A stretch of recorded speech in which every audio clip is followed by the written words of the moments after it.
U3 Sports Talk. We are unfiltered, unscripted, and unapologetic. I am Sean, and of course, as always, glad to welcome in J Mac. J Mac, what's going on? Hey, what's up, man? How you doing? Man, listen, it's whatever Wednesday. You know how we do. It's whatever today, man. So yeah, just definitely want to start by thanking everyone for coming in. Of course, if you haven't already, please don't forget to like, click, and subscribe to U3 Sports Talk, because again, when we go live, we want you live with us. Got a few things to talk about today. It's been not too much going on in the sports landscape, but obviously got a few things to talk about today. Definitely want to talk about some of these franchise tags that were given out yesterday to some of these guys, and how it's going to definitely affect NFL free agency. Uh, Definitely want to talk a little NBA second half. Obviously, the second half of the season starts now with Washington playing here tonight. So just talk about second half, some of the predictions. We're about 2 weeks away from the trade deadline, so we talk about that a little bit or whatever. But we'll just kind of see, where things go. But definitely thank you for those who are watching. Appreciate y'all again coming in with us for whatever Wednesday. But yeah, and to be honest with you, we're not going to waste a lot of time.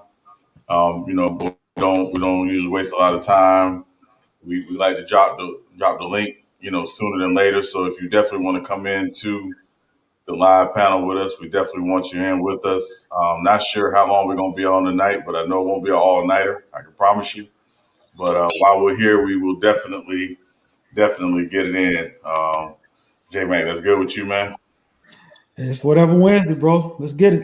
Let's get it. So yeah, so definitely just go ahead and drop the link. And again, if you want to join us in the live panel, please feel free to come on in. Again, we're gonna get us some real football talk tonight. Talk a little, football, NFL, free agency, and franchise tags to start out with. So, quite a few guys got the franchise tag. Yesterday, or by the time the deadline came on, J Mac, I know Chris Godwin down in Tampa got the franchise tag. Allen Robinson in Chicago got the franchise tag. And salute to Lee, man. Lee, appreciate you coming in, brother. How you doing tonight, man? I'm good, panel. I'm excited. I just got my John Amici jersey from eBay. No, I'm just kidding. But I'm doing well. How about you guys? Hey, man. I'm good, man. I'm about to listen to Sean complain about some of these franchise tags. I already know. I know it's coming. I'm just waiting on it. I mean, I feel the same way. Because I'm gonna tell you why, Lee. Because I'm gonna say something tonight that for sure he's not gonna like. And it won't be on purpose because I love my brother. But yeah, man, I already see it, man. The writing's on the wall, man. I will say this. It doesn't look like the Ravens are gonna get Allen Robinson now. Oh no, that's a wrap. Yeah, no, that's done. Well, I should say it's done. Let me say this right. I think, as far as Allen Robinson and the Ravens are concerned, or certainly there's still a chance, right? I mean, Chicago doesn't want to lose him for nothing, but if they're not able to work out a long-term deal with him, or he doesn't want to say, he says, I don't want to be there, I'm not going to sign the franchise tag, then that kind of puts them in a position where they have to try to trade him. And if you're the Ravens, do you give up a second-round pick for Allen Robinson? I think absolutely you give up a second-round pick for Allen Robinson. So, I'm not going to say it can't happen, but it definitely, is not completely out of the realm of possibility. CA, what's going on, young king? What's up, y'all? Nothing, man. Just talking about some of these franchise tags. What you got on these franchise tags? I haven't seen all of them yet. I've been just working on schoolwork all day, so I haven't been seeing what's up. Yeah, you didn't hear about the news today with the Bears? Yeah. I mean, I heard about Allen Robinson getting franchise tag and Godwin getting franchise tag. Who else? No, not that. It's good news for They would good like news for the Lions. It's good news for the Lions because they're working out. They're working on a scenario to where they could trade for Mitch Trubisky. Nah, hell no. Hell no. I hate you, bro. I hate you, bro. Hey, look, I saw it. So if you go on Adam Schefter's Twitter page, I don't have Twitter, but he just broke this down a couple hours ago. So where they're working on trading, the Lions are going to trade a first, a second, a third, next year's first, the following year's first for Mitch Trubisky, and they want to give him a 4-year 200. They want to give him a 4-year, $242 million contract with $48 million guaranteed. 48 per year. 48 million guaranteed per year. It's going to be a record signing with Dak Prescott. Is this an episode of Saturday Night Live? No. Yeah. Well, I just like to make this public service announcement that we on U3 Sports do not support the news that Lee is putting out at this point. Hey, and the news that comes from Lee at this point is his own and does not represent or reflect U3 Sports Talk. Hey, Sean, you look like you're reading. You sound like you're reading from a teleprompter. So you know what? I don't approve of that, sir. Stop trying to discredit me, sir. So, CA, back to what I was saying real quick. Yeah, so the Lions are working on getting Mitch Trubisky. He's going to get about a record signing bonus, $98 million guaranteed the first season, and then he's going to get $48 million per year, surpassing Patrick Mahomes. You should be happy about that, CA. You shouldn't hate me. The Bible talks about hate, sir. Stop, bro. Stop.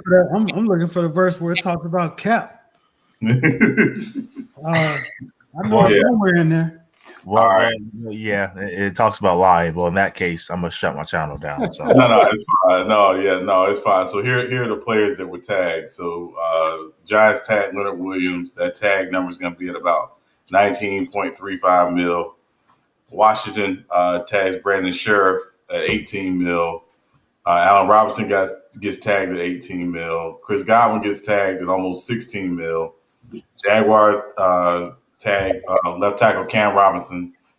Panthers tag Taylor Moton, both at $7.75 million. Broncos tag Justin Simmons at $13.72 million. Jets tag safety Marcus May at $10.61 million. And the Saints tag Marcus Williams at the same $10.61 million. So those are the guys who were franchise tagged. Yeah. So. I'm not a fan of the franchise tag at all. I'm just not. Yeah, it's horrible. Yeah, I mean, it's definitely horrible. I mean, I guess the problem with it is still an antiquated way to do business. But the problem comes back to the players' union, and the players don't fight to get enough to get rid of it when they get their chance to get rid of it in negotiation time during collective bargaining negotiation. So until they do that, it's going to continue to be this antiquated way of doing business. I mean, Sean, DeMaurice Smith is your best friend, Sean. So. Yeah, I mean, if he was, I'd probably, I won't say what I'd do.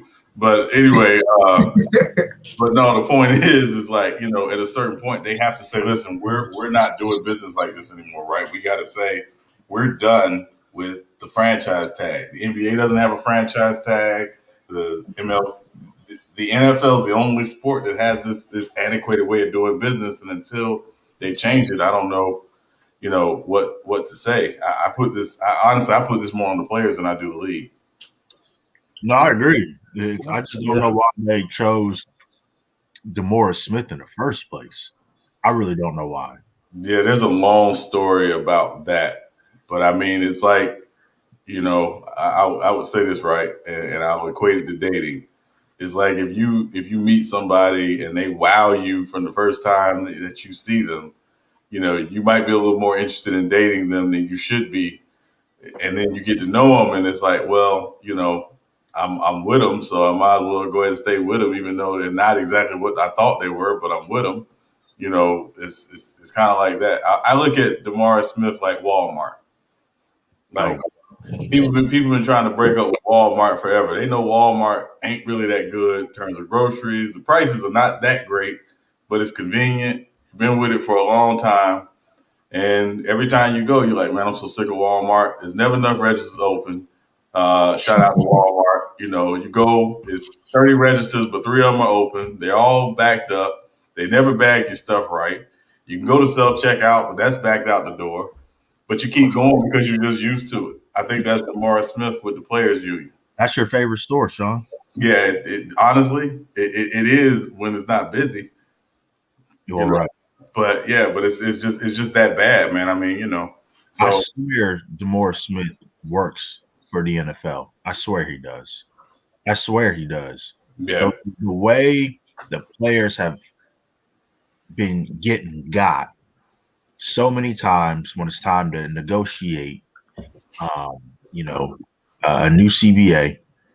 I swear they've been getting got every time when they have to come back to the table. It's just there's no way you can be this bad at your job, or there's no way you can be this bad for the players, right? Yeah, and not be working for the owners somehow, some way. Someday there's going to be a story that leaks out that says DeMaurice Smith was really working for the owners behind the scenes. I swear that story is going to come out one day. I swear. Yeah, that man, he got them butter biscuits somewhere. Tell me. Well, ain't a whole lot. Well, really not a whole lot you can do right now. I mean, I just don't. I don't understand. He's going to keep that job as long as he wants to, because he's going to do exactly what they want him to do. Yeah. And the NFL is fine with that because they know ultimately the players are never going to take over that league. They're going to keep it their way as long as they can.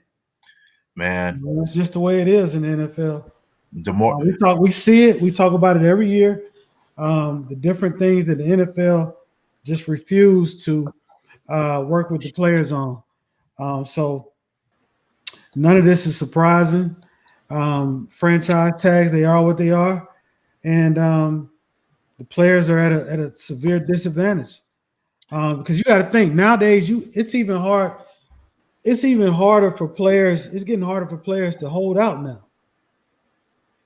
And it's just one of them things that unless the players decide to just really band together and threaten to lock out or whatever, they're not going to see any significant changes. Man, look, J-Mac, you're right. But at the same time, DeMaurice Smith, he looks like he enjoys hot butter biscuits, number one. Yeah. And then number two, I'm with you. I remember Eric Reed, he tried to bring this to the players' attention last year about, hey, with this new CBA, there's a lot of unethical transactions that these owners are putting in the CBA. You guys have to be smart enough to read between the lines and say, no, we're not going to agree to this. Let's take this to court. And we really do have a legitimate case. But outside of him and Colin Kaepernick and maybe Malcolm Jenkins and Kenny Stills, nobody else wanted to apply that pressure to the NFL. And it's like, you guys really don't know how much power you really have. If you want to sit out, if you guys band together, I know it's easier said than done.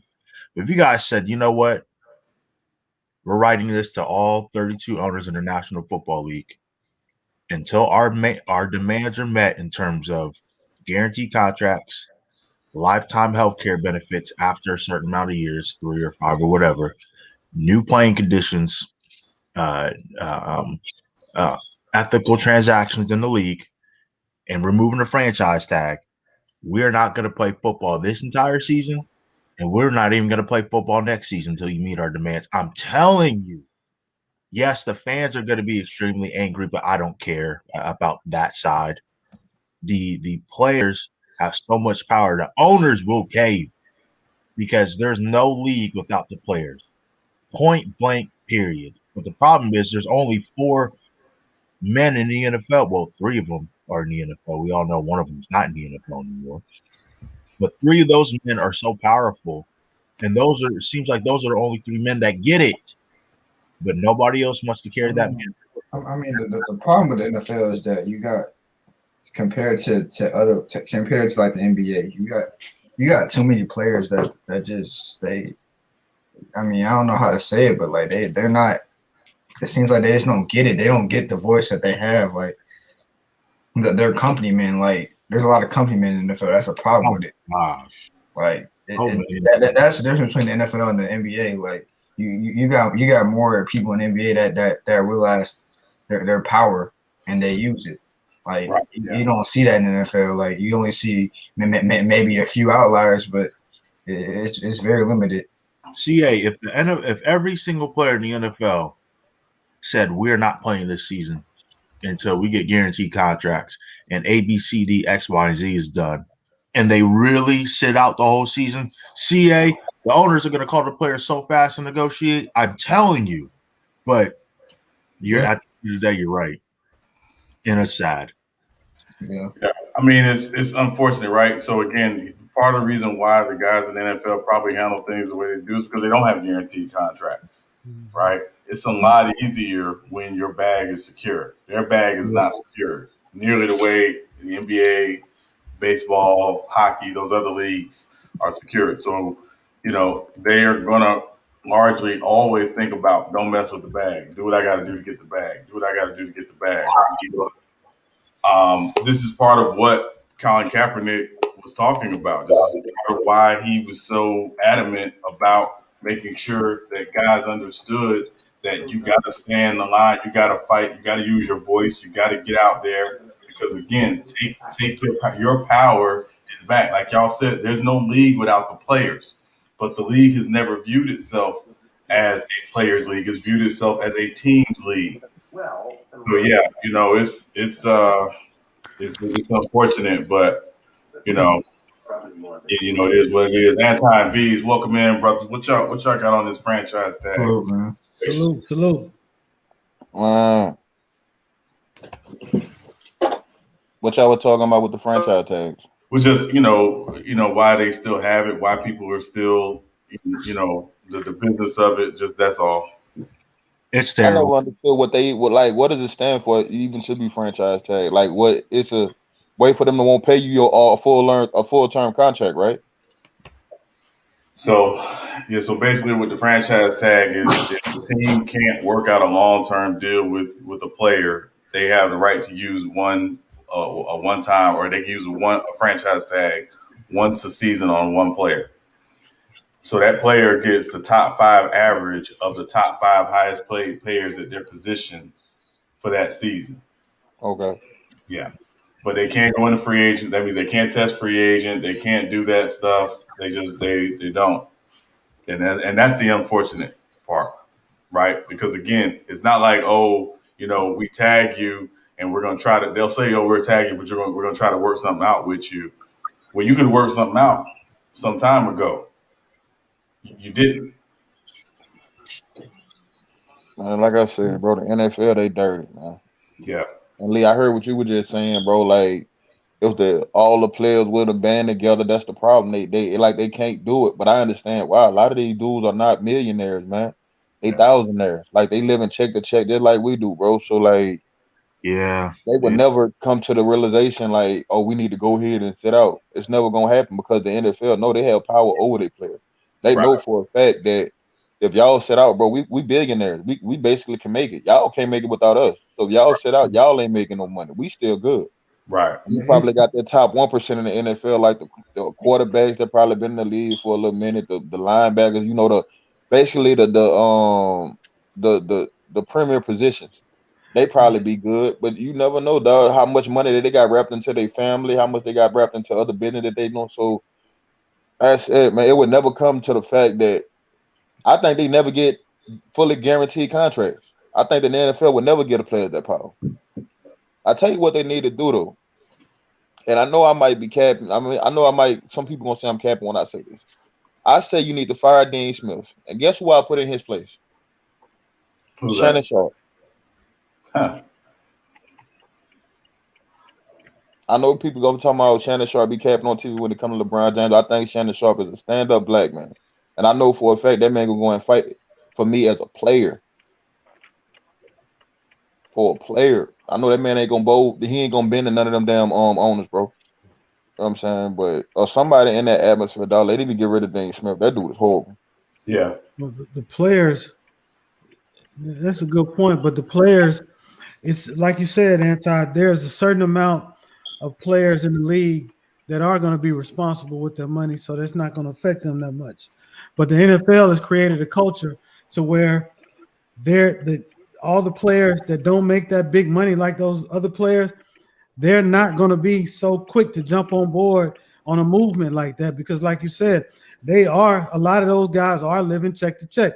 You've heard all kind of stories where you said, well, God dang, why is this player broke? I give you an example. Running back right out of here, Pensacola, Trent Richardson.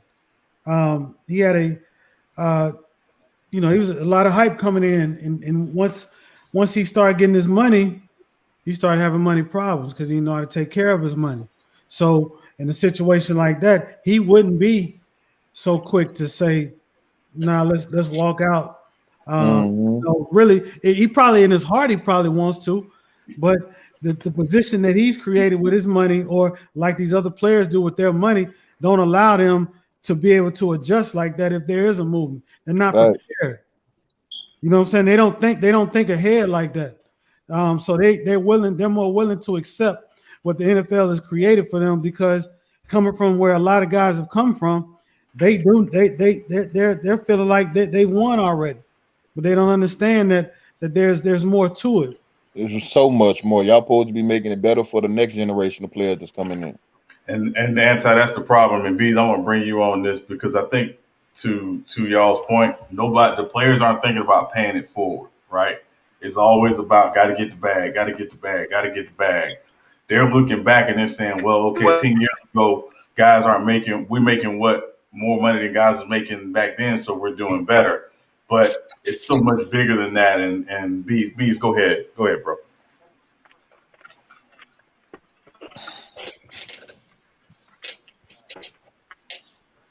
Bees. I think he's in and out. Them old ass one second, bro. I was breaking you up. Fine. Yeah. No, I had you on mute, bro. No, you're fine. Getting out of the car. I'll be around. Yeah, you need to get around some good ass Wi-Fi, nigga. Yeah. While salute to Bees while he's getting everything situated. I wish there was more representation like Eric Reed, as opposed to DeMaurice Smith. I mean, I said it earlier. I swear, DeMaurice Smith, he's working for the owners. He has to be at this point. There's no way you could, quote unquote, do business and do what's best for the players, but it's so lopsided in favor of the owners. And that's the thing. I don't understand how we can see this, but the players not. Like, can they not fire him? They can. That's what I'm saying. We seeing this. I'm pretty sure they saying the same thing, but for some reason he's still in power with the NBA player. I mean the Players Association. I don't know why, but I won't be surprised if years down the line there's a story that leaks out that talks about how DeMaurice Smith was doing business really for the owners instead of the players. I won't be surprised at this point. I mean, that dude. I'm just keeping my mouth shut. I'm not gonna say anything. Yeah, no, good. Bees, you good? Nah, you talking to those old Yo, salute. What's up, SB? What's the word? Yeah, man, we just talking about the NFL business and these franchise tags and players. And what you got on this, man? Now, most of y'all know when we had this conversation before, y'all know how I feel about the NFLPA. I hate it. I feel like it's the worst out of any major sport league. But the problem comes into play where the players, they don't have no leverage at all. And every time it's time for them to push forward and get the leverage, they don't ever fall through. Like you said, a lot of players are living check to check. They don't manage their money. The reason why all these other leagues got rid of the problems that they had, because you had to take that sacrifice hit to show them, like, you know what? It ain't about the money right now today. We need to fix this and that problem, because the players complain about it until they get that little check. Of course, it look good that you're making a lot of money, but the problem is this. You got a perfect example just off the top of my head. You get an $80 million contract, but they only tell you $40 million is guaranteed. That's a problem. So you're really not making that much of a difference, because you need to get fully guaranteed contracts. You need to get rid of the franchise tag, or at least implement something where if they franchise tag, they have to sign, they have to give you a contract about that year or something. It has to be something that beneficial to players. Like I feel like it's the worst. It's nothing that the player association has done for me that benefited the players. I don't see them have to do one thing. It seems like it's always the ownership first, then the players get what they want, like after whatever's left.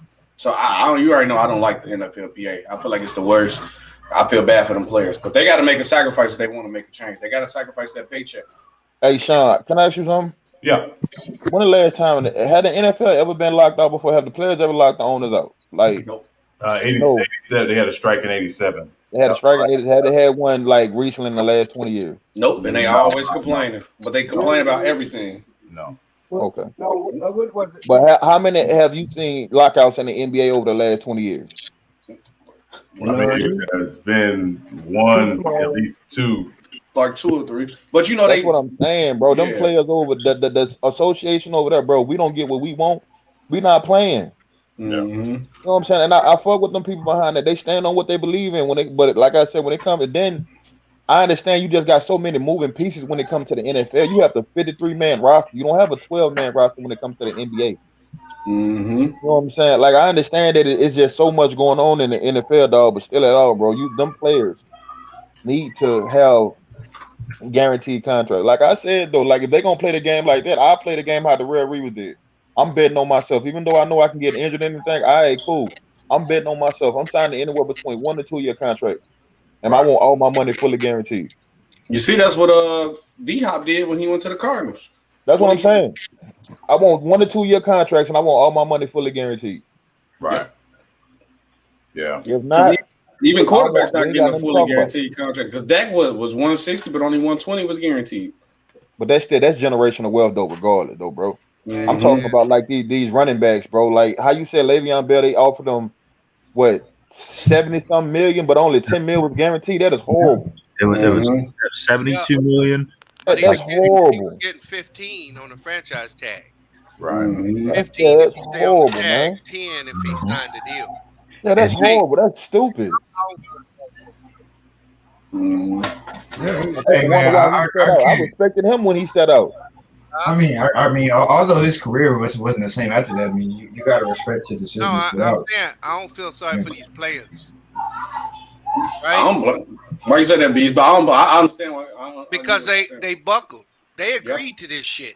Yep. But they have no choice, B. No, they got a choice. They had a choice. They definitely did. They could have took a little less money because the owners basically said the league. They used to get, I think, 51% of the merchandising. Now they down to 48, and they got this fucked rule. So how did they win? They ain't win at all. So they at the mercy of whatever the league wants to do, because that's how America runs. I mean, you don't see anybody in any line of work telling their boss what they gonna do. Mm-hmm. The union can only negotiate wages and like vacation and certain rights. You can't tell someone what they gotta pay you. But you can get rid of the franchise tag. But you can negotiate what you can pay me. Yeah, but see, they accepted the franchise tag. They agreed to it. Yeah, you're right. So remember, go ahead, please. You know how much it cost them in revenue sharing to remove that franchise tag now? The owner's going to come for blood if they give you that tag. If you take that tag out, then they're going to knock them dudes down to 44% revenue sharing. Yeah. Mm-hmm. Yeah, I feel like leverage. That's what he's talking about. It's all about leverage. Yeah, they put themselves in a position because they didn't want to go past, what are they, 48% now? They didn't want to go down below 48% or 49% or whatever it is. So they accepted that tag. Mm-hmm. And to B's point too, not to cut you off, B's, he right, because the players put themselves so far in the hole where now they're gonna have to sacrifice more than just a paycheck. Now it's gonna hurt them a lot because they buckle too many times. See, the other problem you got is the players that you hear coming out speaking against this stuff, they all been paid. Right. You don't hear nobody on league minimum salaries or you don't ever hear them players talking about this. Mm-hmm. So basically what you got is you got what we have in society. You have the top 2% making all the rules, trying to make all the rules for the bottom 98. Mm-hmm. Yeah. And the bottom looking at like, bro, you got paid. I'm trying to get paid, so I ain't gonna sacrifice my check. And so you're dealing with businessmen that understand that, and you ain't gonna ever beat them dudes at their own game. They understand. They billionaires for a reason. Yep. Yeah. So yeah, I think the franchise tag is garbage. But again, I think Richard Sherman had the best approach. If you're going to sit out, you don't sit out for something like a franchise tag. You sit out to go back to a trade association. You sit out to get out of this union. Because see, these players, the players never wanted to be in a union. The league locked them out and made them become a union. Right. The union ain't their answer. Because you're not going to get a majority of these dudes to get on the side you need to be on. Facts. Yeah, it's just not gonna happen. Yeah, it's just not gonna happen. Then you got to understand, the NFL, it's so good now. They have it so good that where you can control the entire NFL market by position. Like, okay, well, this point in time, this position is on high demand, so we'll raise the prices with them, but we're gonna knock down the prices with the running back. They're now expendable. For different positions are always going to get paid like their quarterback, but other than that, everybody else jockeying for position, and then nobody wants to do anything to ruffle anybody's feathers, or they'll feel like that's going to get taken from them. Yeah. Hey, salute True for coming in, man. What you got on this, man, on this franchise tag conversation, man? I mean, it was salute everybody. I don't really have a problem like franchise tag. I mean, it's a flawed system, but like going with Biggs was saying, I'm like with Richard Sherman, I'm not sitting out for no franchise tag or anything. Ain't that bad. That's still guaranteed money. You know what I mean? So I mean, but it's still like messed up. I was like they can franchise you like up to like what 4 times? I think it's 3 times. Three times. Yeah. That's the kind of you know what I mean. That's the like the down part about it. You know what I mean? They can do it like like 3 straight times, whatever. They did it like, but it's still flawed though, man. The system's flawed. There's no player. That's the problem. There's no player freedom like you see like in the NBA, right, or even other sports. Right. Salute, True. Yeah. Salute. Hey, now look, but this the problem though with the NFL and compared to the NBA, and it's so simple math. You look at the logo. The NBA logo is the player. You look at the NFL, it's the shield. It's always the shield come first, unless you're a quarterback or like a real star player. But 9 times that don't even matter. It's really just the quarterback. You don't even know what the players really like. The average fan don't even know what the player look like. They feel like you can replace anybody unless you're that quarterback. That's how the NFL look at it. I can replace another wide receiver. It's like 100 other people right behind him could probably do the same thing. If I give him a right quarterback and put him in the right system, he can't be elite. I can get another cornerback that can do the same exact thing. It was even another example about baseball, because baseball don't even market their players good, but luckily they don't got no salary cap, they get paid. Who is the best dude in baseball right now? I don't know why his name slipped my mind. Mike Trout. Mike Trout. Some people don't know if Mike Trout was walking down the street, bro. Some people don't even know what he looked like, bro, and that's crazy. And the same thing goes with football. But that's baseball. That's baseball problem. They don't market their players good enough. But my point with football is that the players not as that important. It's about the team. It's not about the players. So they feel like they that's how they look at it as like I can replace. Hey, but I have a question about that. Hold on, the NBA is no better than the NFL, and they doing it with smoke and mirrors. Yep, that's just the way they advertise it. But I'll give you an example. The NBA done brought in a salary cap on these dudes, right? What LeBron make right now? Who the highest paid dude in the league? Is it Steph? 42 million? No, was it Westbrook or Steph? I think it might be Dame, because remember Dame just signed a new contract. I'll look it up right now. You know, Dame just signed a new contract. I'll just give you an example. What Michael Jordan make his last year in the league? 35 million for the Bulls? 33. 33 million. He made 33 million, right? Yeah. So for a player to make what Michael Jordan made because of inflation, for a player to make what Michael Jordan made in 1998, he'd have to make 53 million today. So what is the NBA actually doing? They are creating illusion to make these dudes think they have power. When you have a dude like LeBron James who can leave Cleveland and the downtown loses $300 million, but yeah, his salary is capped. He can never get his worth. He in the same position. They just saying what scraps we are gonna give you, we're gonna guarantee them scraps. Right. Yeah. And to answer the question, Steph is the highest paid player in the NBA, 42 million. And baseball does have a salary cap. It's not a hard cap.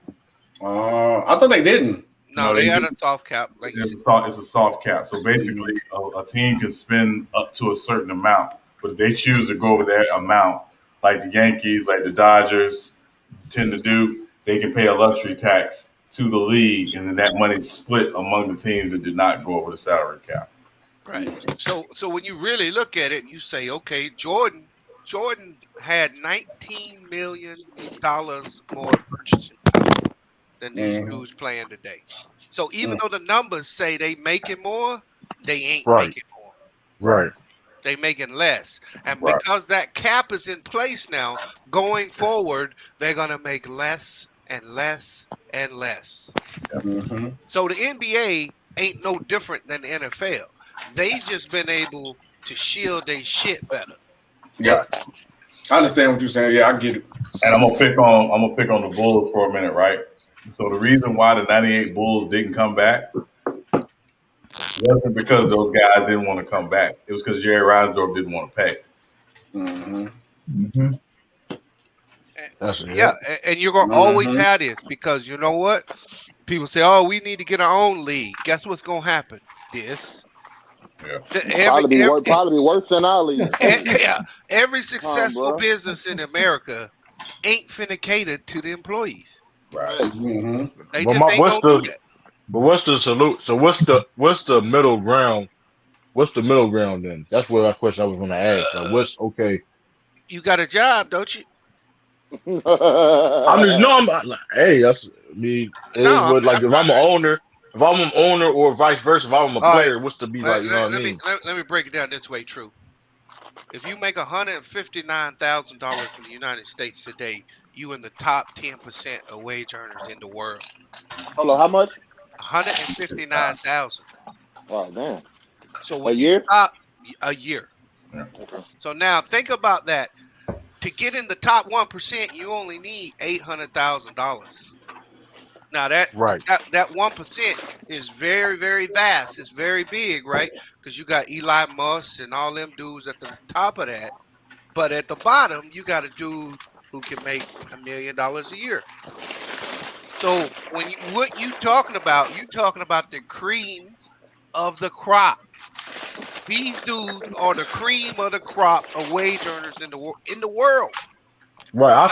So basically, if I you don't feel that bad. You shouldn't be complaining. Exactly. I feel exactly what you're saying. You know what I'm saying? Like there's 7 billion motherfuckers out here, and 6.9 of them ain't making that shit. Right. Exactly. That's how I feel. Listen, they still going to work. Because in the day, and by both white, like you're never gonna get paid what you're worth. That's the reality of it. I mean, no, not if you. They say it's not what you're worth, but what you negotiate. That's what they say. That's what it is. I mean, that's what it is. It's like you can't have it like more for the like, you know what I mean? It's like everything can't be perfect. You know what I mean? Like, you can't just pay people how much. Like LeBron probably worth more. Like, you know what I mean? Probably LeBron probably worth like he should be getting paid, but in reality, you can't do that. You know what I mean? Right. Like, but also to that point, true, and where LeBron is different is LeBron does not depend on his NBA salary for his exactly. That's why other things going through too about people. So it's like certain players. That's why certain players like, okay, I understand. Like, he showed them the way, right? He showed them the way. Now, how many people gonna actually get off their ass and say, "Hey, we got a blueprint right here"? You know what I'm saying? Yeah, these guys are, man. I don't even know if LeBron and a lot of these great players know their exact worth. They go. They know. They know. I think LeBron know it. It just. Yeah, but yeah, you're right. Maybe LeBron may be the exception because look, LeBron goes to LA, he instantly makes the whole city of LA twice as profitable as they were, right? But guess what else is profitable? Every other city, every other team in the NBA off of one man, LeBron James. Yep. But that's why you get a lot of people talking about, I don't like the snake shit he do. I don't like the moves he make in the background. Man. See, that's called ignorance because what you got to do is you got to get value other places. Right. I want you to hire this dude. I want you to put this dude on. I'm going to get value out of you in a different way than getting a paycheck.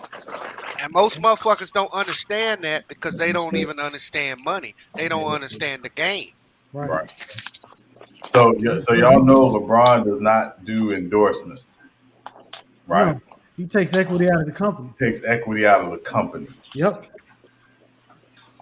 That's the only way to do it. That's the only way. Hold on, break that down. So I'll give you an example, right? So remember when Beats first came out, LeBron was one of the first athletes to be with Beats. You were investing to it. He had a stake in that company. He had a stake in it. So when Beats was bought by Apple and Dre became a billionaire, LeBron got a check out of that deal. Yes, sir. What about Nike? Not only did he get a check, he getting part of the profit every year. He ain't getting paid a wage. He getting paid a percentage of the profit. What about Nike? What does he have with Nike? And think about he got Team LeBron growing, but you gotta think about this. He started with the Blaze Pizza. He pretty much over that. He ain't get branded, but he was got a part of owning that Blaze Pizza. Yeah. Shaq is the same way. Mm-hmm. Yeah. That's smart. So that's I'm so big, bro. I mean, pause. But he thinking like he's so big that why would I just use y'all as a sponsor? No, I need part of this. I need part ownership because my name is hold that much weight. Yeah, I need a percentage of everything. Right. As soon as he signed that $100-something million contract before he even played in the league, I mean, he probably. I feel like he uses. I think his NBA money, his play money, bro. He made way more money off the court. But no, it ain't his play money, bro. That's his investment money, bro. Yeah, and here's the other part. You know, he's notoriously known to be cheap, right? Mm-hmm. He don't spend money on nothing. Yeah, that's what Dwayne Wade always talk about, how LeBron is cheap. Yeah. I've seen plenty of. I'm cheap. You broke though, nigga. Never that. We talking about never been no broke nigga. Never been no broke nigga. Hey, Yeah. okay. Better than LeBron James on broke. I'll just say this, Anti. You know what the word poor mean, right? You know what the acronym is for the word poor, don't you? What is? Past or over opportunities repeatedly. Oh, okay. Right. So what essentially LeBron is doing is LeBron uses his NBA salary to continue his investing.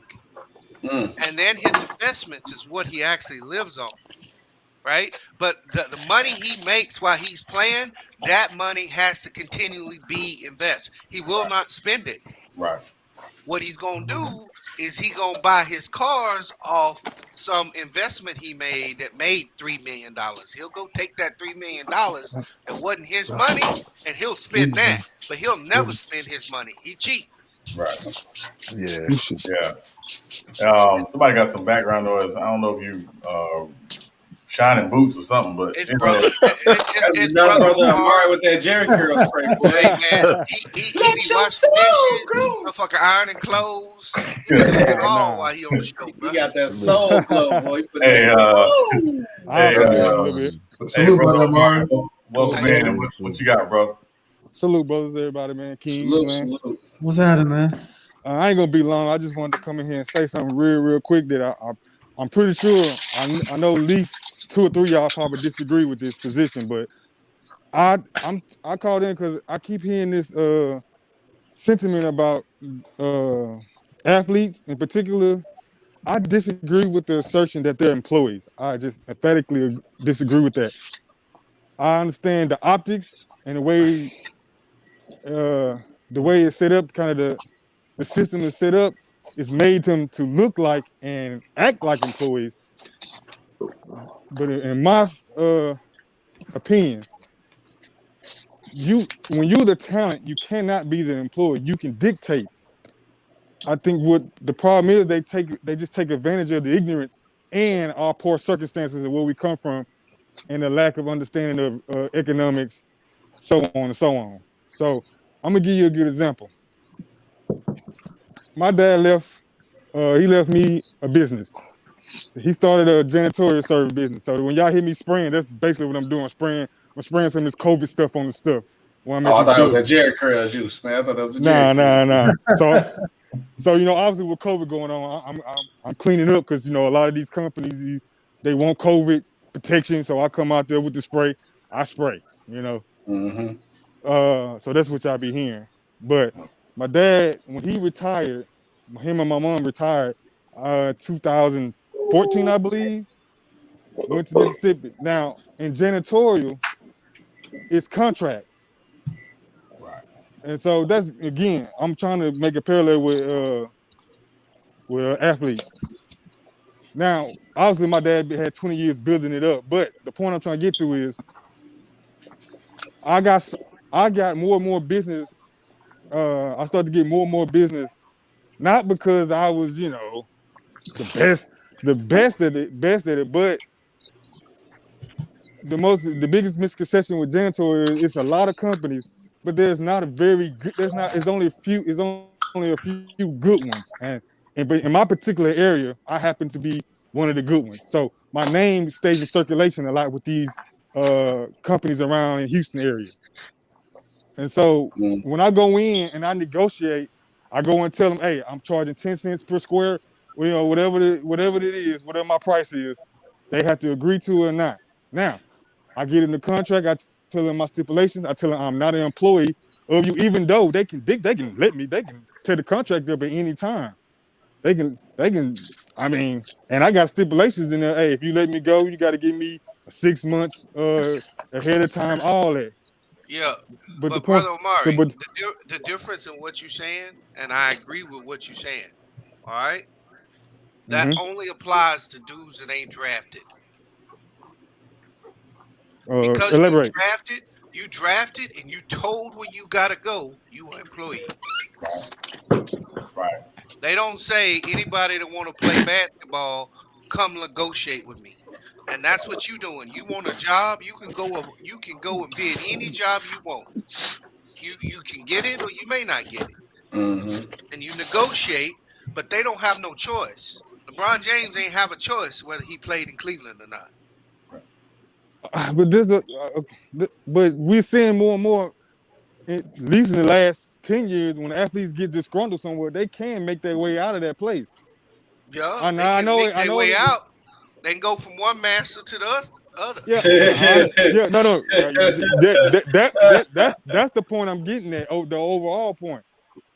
Yeah, because the owners own the arena, don't make them quote unquote. They can't monopolize your talent. If again, y'all made the good point earlier about obviously, particularly in football, it's hard to get that many people to agree on one common goal. We understand that, but the top percent of the players, I think, with people that like us as fans, we go to see them. It ain't just really about rooting for our team. We just like to be entertained. So the part of watching the game is we like to go out on Saturday night, Friday night, Thursday night, drink, eat nachos, and hang out and watch the game. That's a part of the experience. But if you don't have the prerequisite talent out there on the field, that experience no longer is enjoyable no more. So what I'm saying is, if you get the top percent of players to not play, then you can switch the dynamics of the conversation. So now it makes, I don't want to say it makes the bottom half obsolete, but what we're saying is your opinion just don't matter as much. And that's just a part of business. Unfortunately, you at the bottom half, your opinion don't matter as much as the top percent of people in the company. If you're in UPS and you the loader on the truck, we can hear you, but we ain't gonna really take you into consideration. Only the people that's sitting at the table. Maybe the managers get to have a real opinion at the table. That's just how business goes. So when we get these bargaining agreements and unions for these players to get a whole 53-man roster, and let's not act like the guy at the bottom of the bench, his opinion matters more than Tom Brady. It just don't. And because the only reason his opinion don't matter, because the fans, when we go watch the TV, or we streaming, or we going to the game, or whatever we doing, we're going to watch Tom Brady and other ancillary parts that make the team quote unquote great. So I'm just saying all that to say, when you the talent, you can dictate. And I think Joe Budden spoke about this. He speaks about this a lot as far as in the artist realm of rappers and singers. There's no reason why record companies should dictate where the stream is and all that.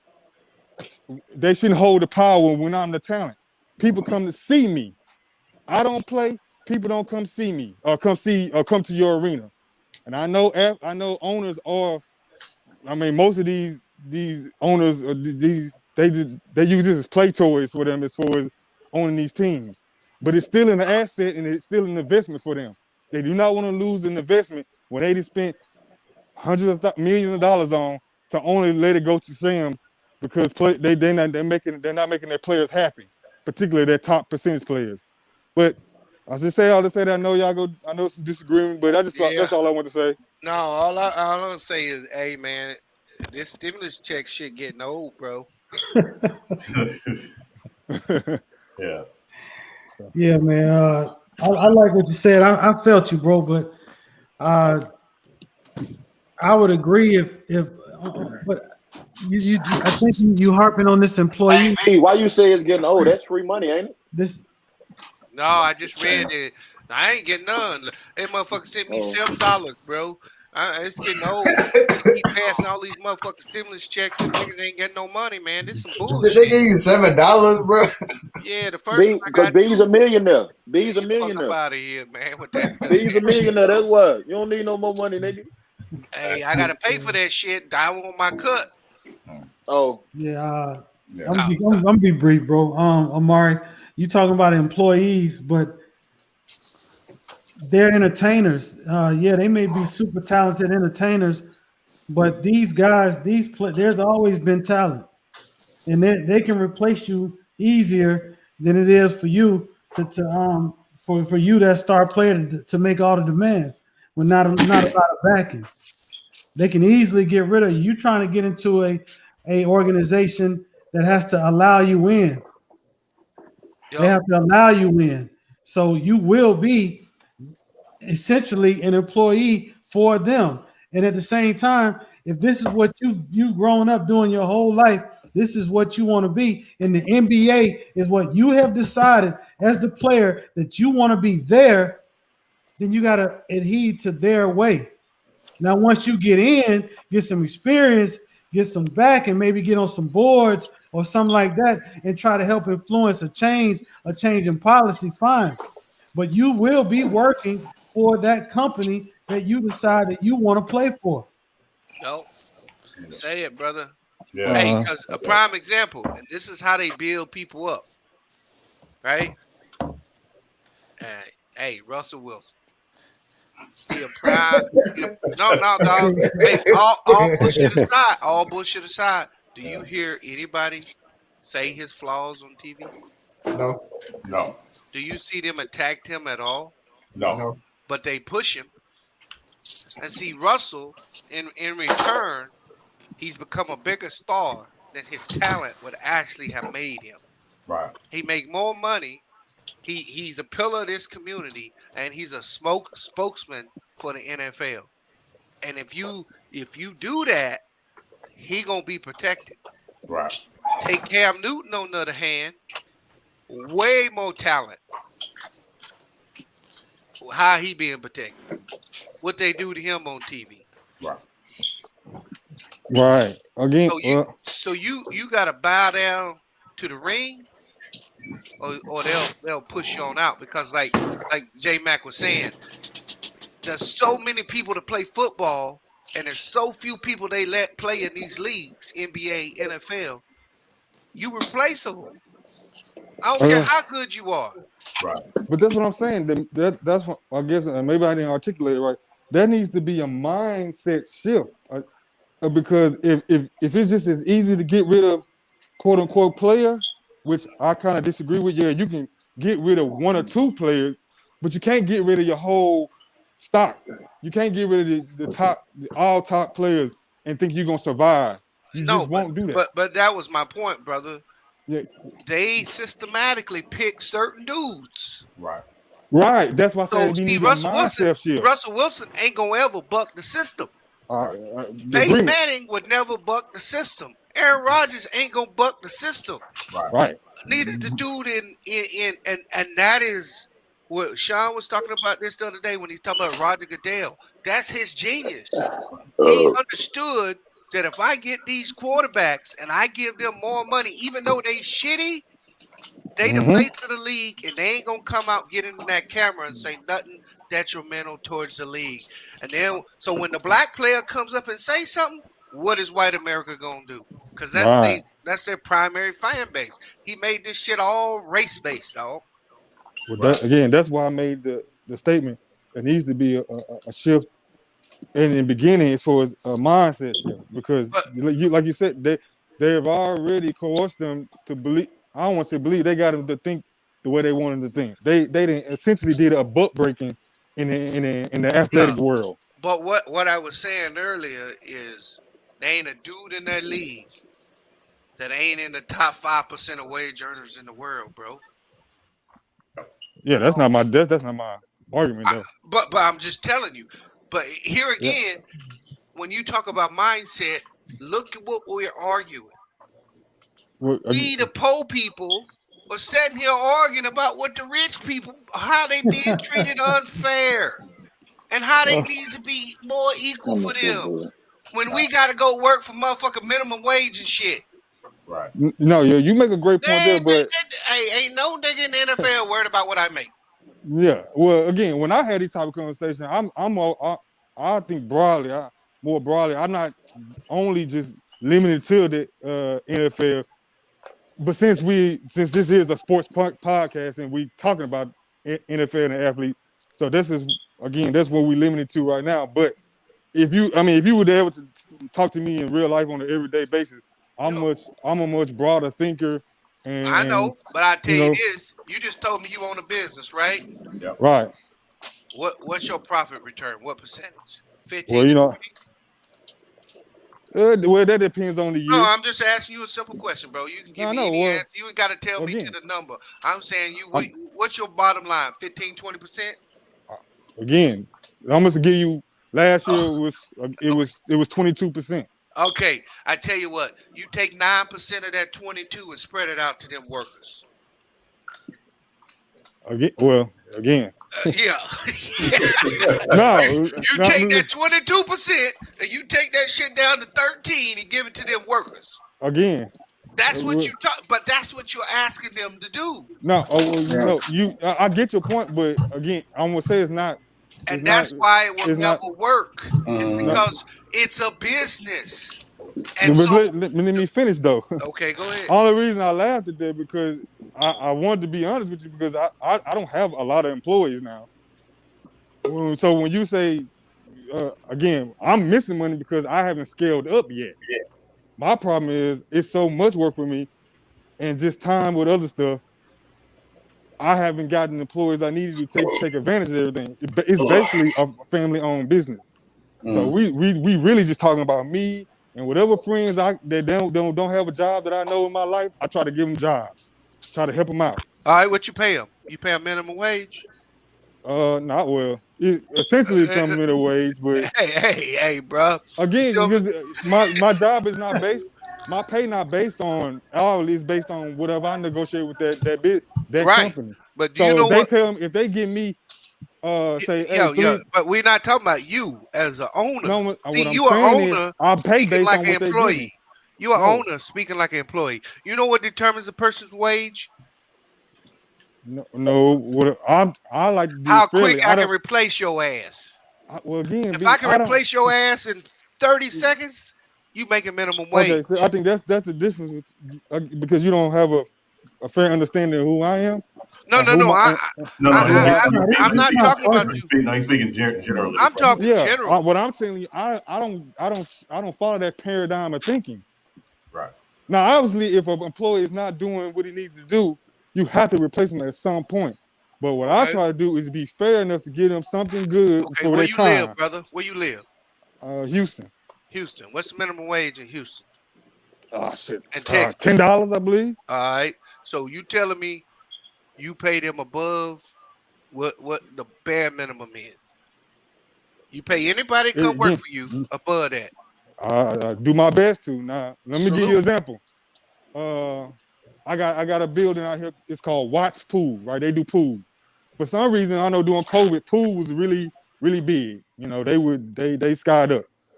So I got a small account. It's a small account. I think they do 2 days a week. I had a friend of mine. She was in between jobs, obviously. It only takes an hour to hour and 15 minutes to do that whole building. It's a small account. Yep. I give her $25 for that hour. Yep. That's what I give her. This the thing with janitorial though. You make your money based on getting in and getting out. So I'm giving you $25 for that hour. Now, if you stay in there 3 hours, now you didn't drop your money. You see what I'm saying? So if I give you a building for an hour, hey, my brother, I know exactly what you're saying. I know. So exactly that's how I try to give it to you. Now it's up to you to take advantage of that. So let me ask you this: if she go do another job, is she making $25 on the corresponding hours, or is that a job by job basis? There's a job, whatever that building give me. I'm gonna base it on. I'm gonna base it on that. Look, my man, you a business owner. Everything is ran based on numbers, and in that job, you know what? You can give her $25 an hour because it don't bother your 22.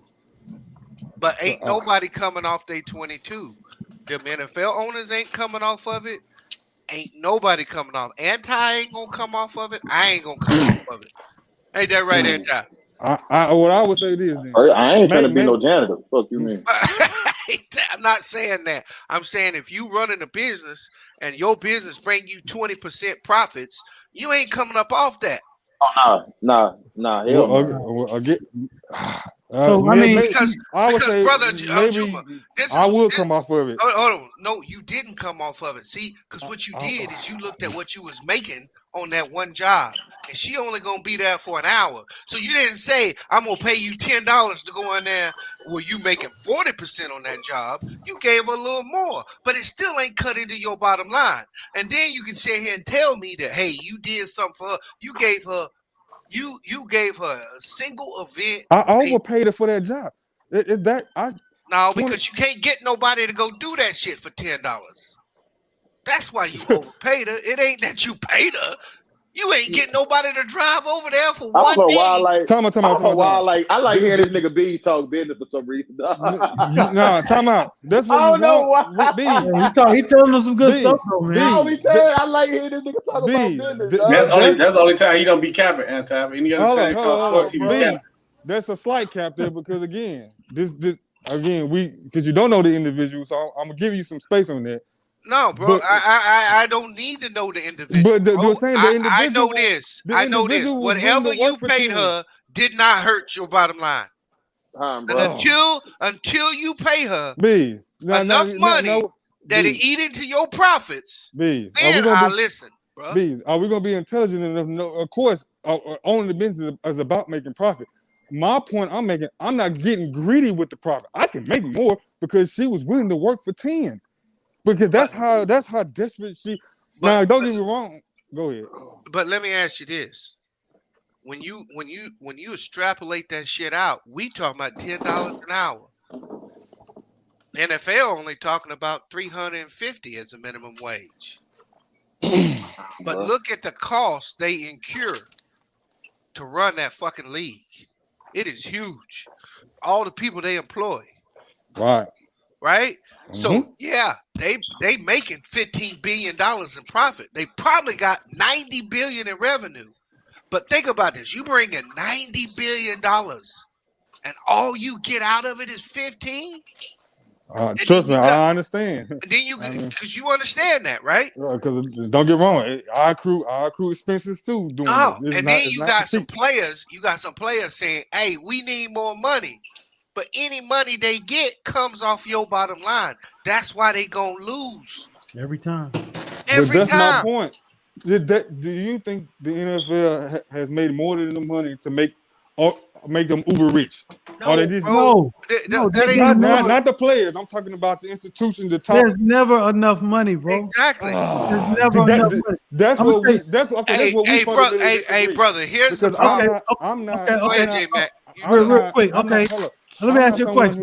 Overly concerned with over money, and trust me, I make good money. Hold on. Let me ask you a question. What amount of money will it take for you to just quit everything? Say you got enough money to where you don't have to do nothing ever again. What's that dollar amount? I don't have a dollar amount for that, man. If you did, just throw an astronomical number out there. You give me $5 million. I'm set for the rest of my goddamn life. Because $5 million. Hold on.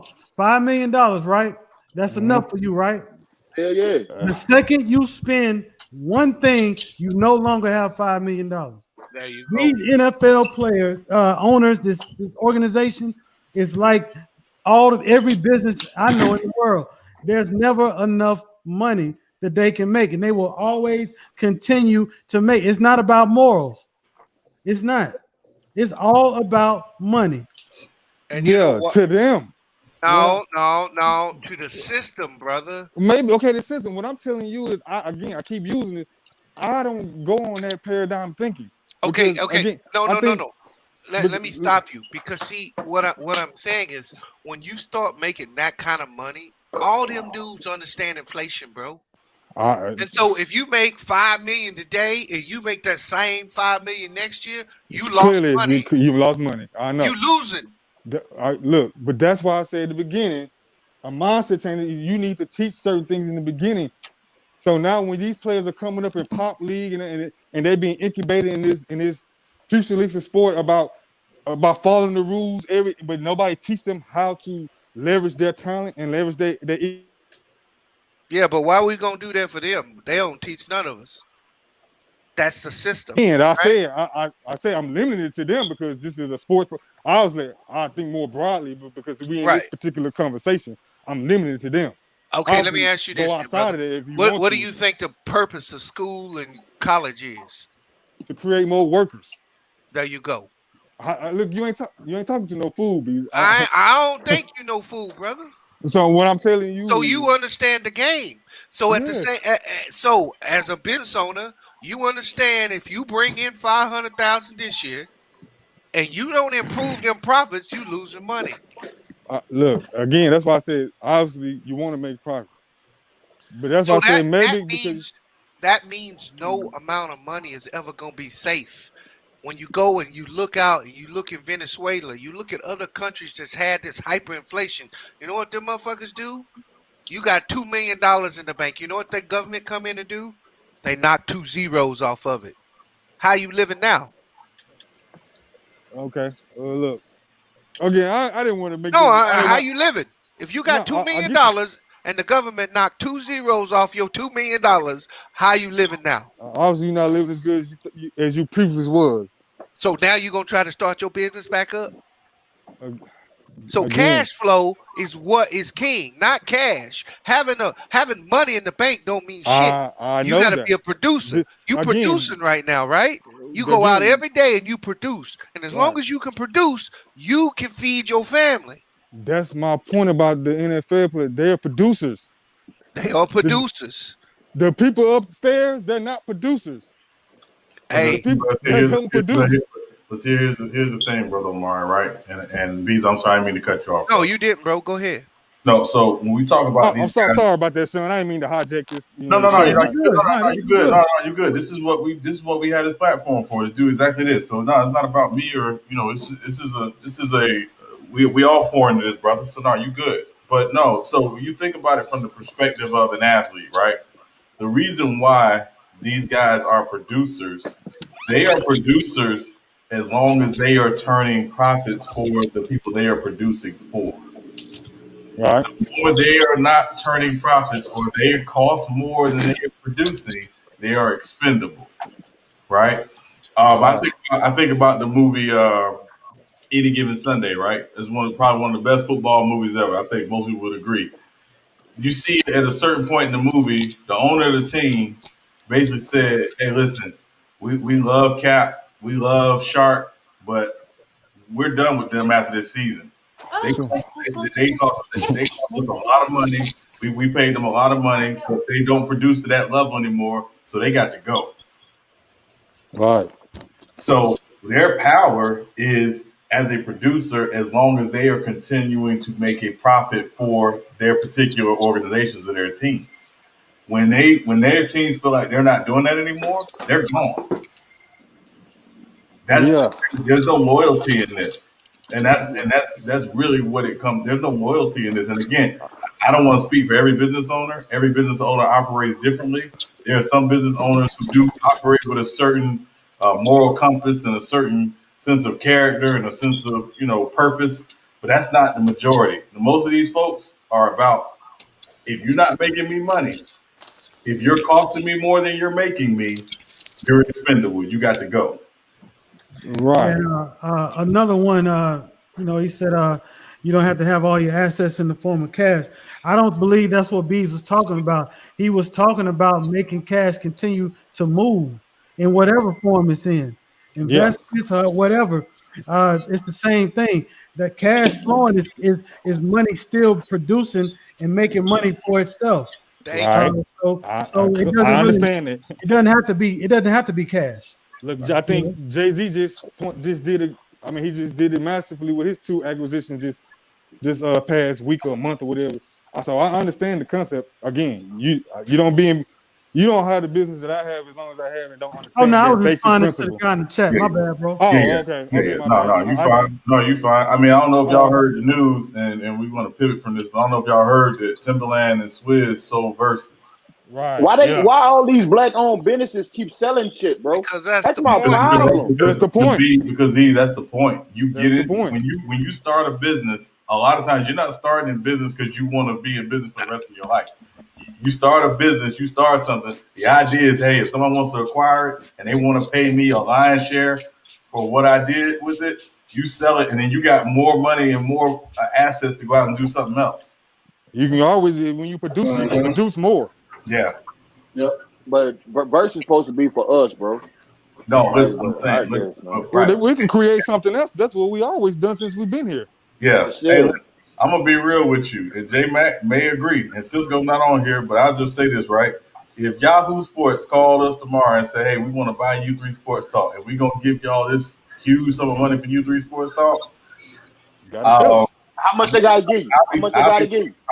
I'll be starting another platform in about a week or so. But how much they gotta give you though? What's up? What's up, Anton? How much they gotta give you? That's for them to negotiate. I'd have to negotiate that with J Mac and Cisco. Okay, what if you was at a point where you got over like 300,000 subscribers and y'all making a decent amount of money? Would you still just sell it instantly? Hey, listen. Yes. I would confer with J Mac and Cisco on this, but I'd be like, listen, we built it once. We've got momentum now. We know how to do it. Mm-hmm. We can do something else. What did they tell you? What did they tell you? You can't do that again. Well, you really only but you know what they give you? They give you credibility in the world now. Right. Yeah, but you really you don't have the same credit. Yeah, you really only selling the name, bro. Yeah, exactly. But you don't have credit control like y'all do now, though. You don't need credit control of that no more. No, you just selling the company. Don't mean you have to go with the company. They can have that name, take that shit, do whatever they want. We gonna go somewhere else on the same platform and create something new, just another name. Think about the brother from football. That's what me personally, SB, I would never go to a to work for a network. Period. That's just not my thing. You know, so I would rather spend time developing something here, a community of my peers, where we can really discuss whatever it is we want. Right. You know what I'm saying? However we want. I have to have creative control because that's important. That's what every artist has come up from the beginning of time up until now. That's what they've been fighting for is creative control. And you lose Jay-Z the more somebody got your money. Go ahead, giving you money. No, I'm just saying the more they're giving you money to perform, your creative control is at a loss. The more that you own shit, the more that you are able to do, then you more creative you can be. So I wouldn't do it, bro. Not me. Well, I'm gonna get out here, man. I just want to say this last piece, man. Appreciate the dialogue, particular B's. Always a pleasure. I want to say this, my brother. Oh yeah, you know, I always love talking to intelligent brothers, man. I would say this though, as far as the business thing. Yeah, I think differently because how I was raised. Again, I think Sean, I remember mentioning this to you, and my religious background that I come from. Yep. Again, so my dad taught me a little different. Money isn't the end all be all for it. It's to create and help other brothers and sisters put food on their tables. Right. So what I do here is mainly not just simply for me. It's so I can see brothers that I grew up with that have been in jail or got baby mamas in and out, whatever their circumstances is. I would say, here, man, don't go down there and sell the dope. Yeah. Don't go down there robbing. Right. I can give you a job. Yeah, that's my point. And obviously I got bigger things I want to do. Again, I'm in Houston. My people are from Mississippi. I want to go back and build the infrastructure in the community back when I was growing up there. Because when you go through Mississippi now, you see, if you ever been there, it ain't the same Mississippi it was 30, 40 years ago, or when my mom and dad was growing up there. So what I wanted to go do is go back and build those communities up I grew up in, running around as a youngster. What part of Mississippi you grew up in? Huh? What part of Mississippi you grew up in? The Delta part. I mean, I didn't necessarily. I grew up in Houston, but when I was younger, my mom and dad sent me to Mississippi to stay with my grandparents for a while. So again, but I stayed in the Delta in Greenville, Greenwood, you know, Illinois, where BB King is from. So hey, next time I'm in Houston, brother, I'm gonna definitely hit you up.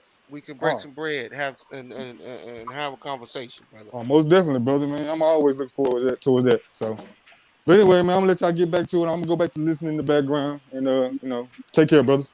Hey, appreciate you, brother Mari, as always, man. Hey, Sean, who purchased? That I'm not sure of. I just saw the breaking news of that deal a couple of days ago. I'm not sure who purchased it, but. Yeah. I mean, you think about it. It was brilliant on their part. And again, they only started it because of the the pandemic and people being sheltering in place and things like that. And then you also think about it. What's interesting, they did it once between themselves, but they really didn't have to be involved with it like that. all they had to do was get the artists to buy into doing it, and it hit, and now they've sold it, and it's like Uber, you know, Uber make all this money, don't own a damn car. No.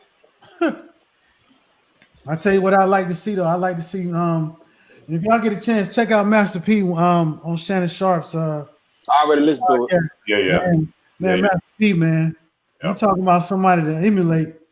He's trying to get Reebok, man, and I hope he get it too. Yeah, well, he lived everybody dream in one life, bro. He did everything. He hooped. He was. He damn sure did. He's a rapper, entrepreneur, businessman, millionaire, bro. He lived everybody dream in one life. Yeah. Nah, you can't. Hey, what happened with LaMarcus Aldridge? Did they agree to buy him out, or they just said? No, they just said. LaMarcus Aldridge, they just agreed to part ways, so they're gonna try to trade him. Oh, okay. Warriors. I don't see him going to the Warriors. Warriors. I don't see that. Where y'all think he may end up? He getting bought out? No, they're going to trade him first. Oh. Yeah. He should go to Portland. I agree. Back to Portland? I agree. Go back to Portland. Yep. Yeah, because Dame done grown up. Yep. But also, even when he was in Portland, like, he wasn't their best player. Dame was. But he didn't like playing with Dame. Yeah, but you know. But I think they would be formidable with CJ if he go back to that team. Yeah. I give them a chance. Yeah, I agree. Yeah, because that's always been a hole they've been trying to fill since he left. Yeah. Yeah, they get him and he comes in motivated, they're gonna be a problem. Yep. I like that. I actually like that, PB. You might have seen him anywhere else he can go. I don't know, man. What is he? This situation that's going on with with Montrez right now, I don't know how the Lakers gonna move with that shit, bro. What's going on with Montrez? I guess he's talking suicide on Twitter or some shit like that. I don't know, man. So Trez is I think he's it was Triller that bought Versus. Thank you, Khalil Burton. Trez put out kind of a cryptic tweet on Twitter or whatever, and people worrying about his mental health and things like that. I think he's kind of struggling. He's kind of struggling right now. With the loss of his grandmother. Yeah, it might be around that date. That's why I said if he's talking about his mama, I've seen somebody talking. It might be around the date when somebody passed. That always be hard. Yeah, it always be hard, and because I think he's just having a little rough time with it. But I know that another platform, I'm not gonna say their name, it rhymes with Sickett, was trying to say that he that he's trying to retire or whatever, and I'm like that's not necessarily what he was saying. Shock Jock TV trying to tell you. Yeah, so I think say it rhyme with Sicky TV. Hey, LaMarcus Aldridge contract, he getting 24 million. That's tough. Yeah, that's tough to move. That's tough to move. So and he a free agent at the end of the year. He's a free agent in 21. Yeah, this year he'll be a free agent. Yeah. Yeah, 21. I'm restricted free agent. Yeah, I don't think anybody will trade for him. No, I would trade for that. Yeah, and they probably end up buying him out. Yeah, they probably buy him out.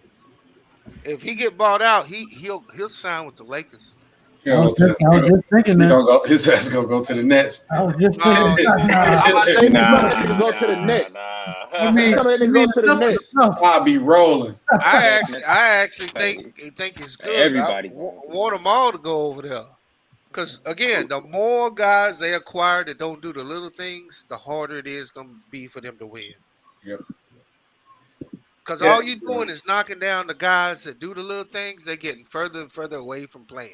Boy, let them get Drummond or something, and then the Lakers play them and beat them, bro. LeBron fans ain't gonna know the shit up. He beat the Justice League. You know how many stars on that team? They the Justice League. First of all, they the Justice League. They the Legion of Doom. Justice League. I'm 36. I'm 36. Hey, y'all be looking at but now, Yeah, RDC funny. That nigga stupid. Hey, you see the one? Remember the old one? Yeah. Remember the old one when he was like, KD had joined? Where he said, "That's like 6 superstars on one team. They the Justice League." Yo, that's why I get that shit from. Yeah, RDC, them boys fools. But I don't know what he gonna have to get bought out because it seems like that's what the narrative is going with like a lot of teams when they see like the contract too big, they're not trading for him. Right. Yeah. Unless they do a straight up a big contract for a big contract, but it's like, is you really getting rid of your problem? Like, no, that's the thing. I see him going to the Lakers. I don't think he'll go back to Portland. You gonna mess around, go back to Portland for that low? I think he can go to Dallas. Nah, I don't see that. I don't see that happening either. What's that? Dallas, nah. But so the question is for me with Dallas, does he want to play center? I don't think he do because I don't think he's ever really wanted to play center. But see, even on the Lakers, basically you got two power forwards out there at the same time. Yeah. AD don't like playing center though anyway. Yeah. He could go to New York. He ain't trying to get these bruises in the body. Go to the Knickerbockers. Yeah.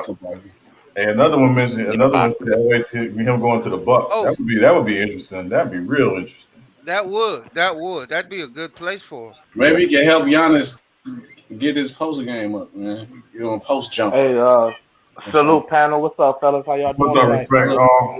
What up? Man, just chilling. I hear y'all going in, man. I was just speaking and whatnot. But yeah, y'all talking about LaMarcus, huh? Yeah. What you got on that, man? You talking about LA? Man, y'all make good points. Was that Bees? That was you talking about him going to LA, huh? Well, I would. To me, that fits. That would. To me, he done did everything in the league. He made all his money.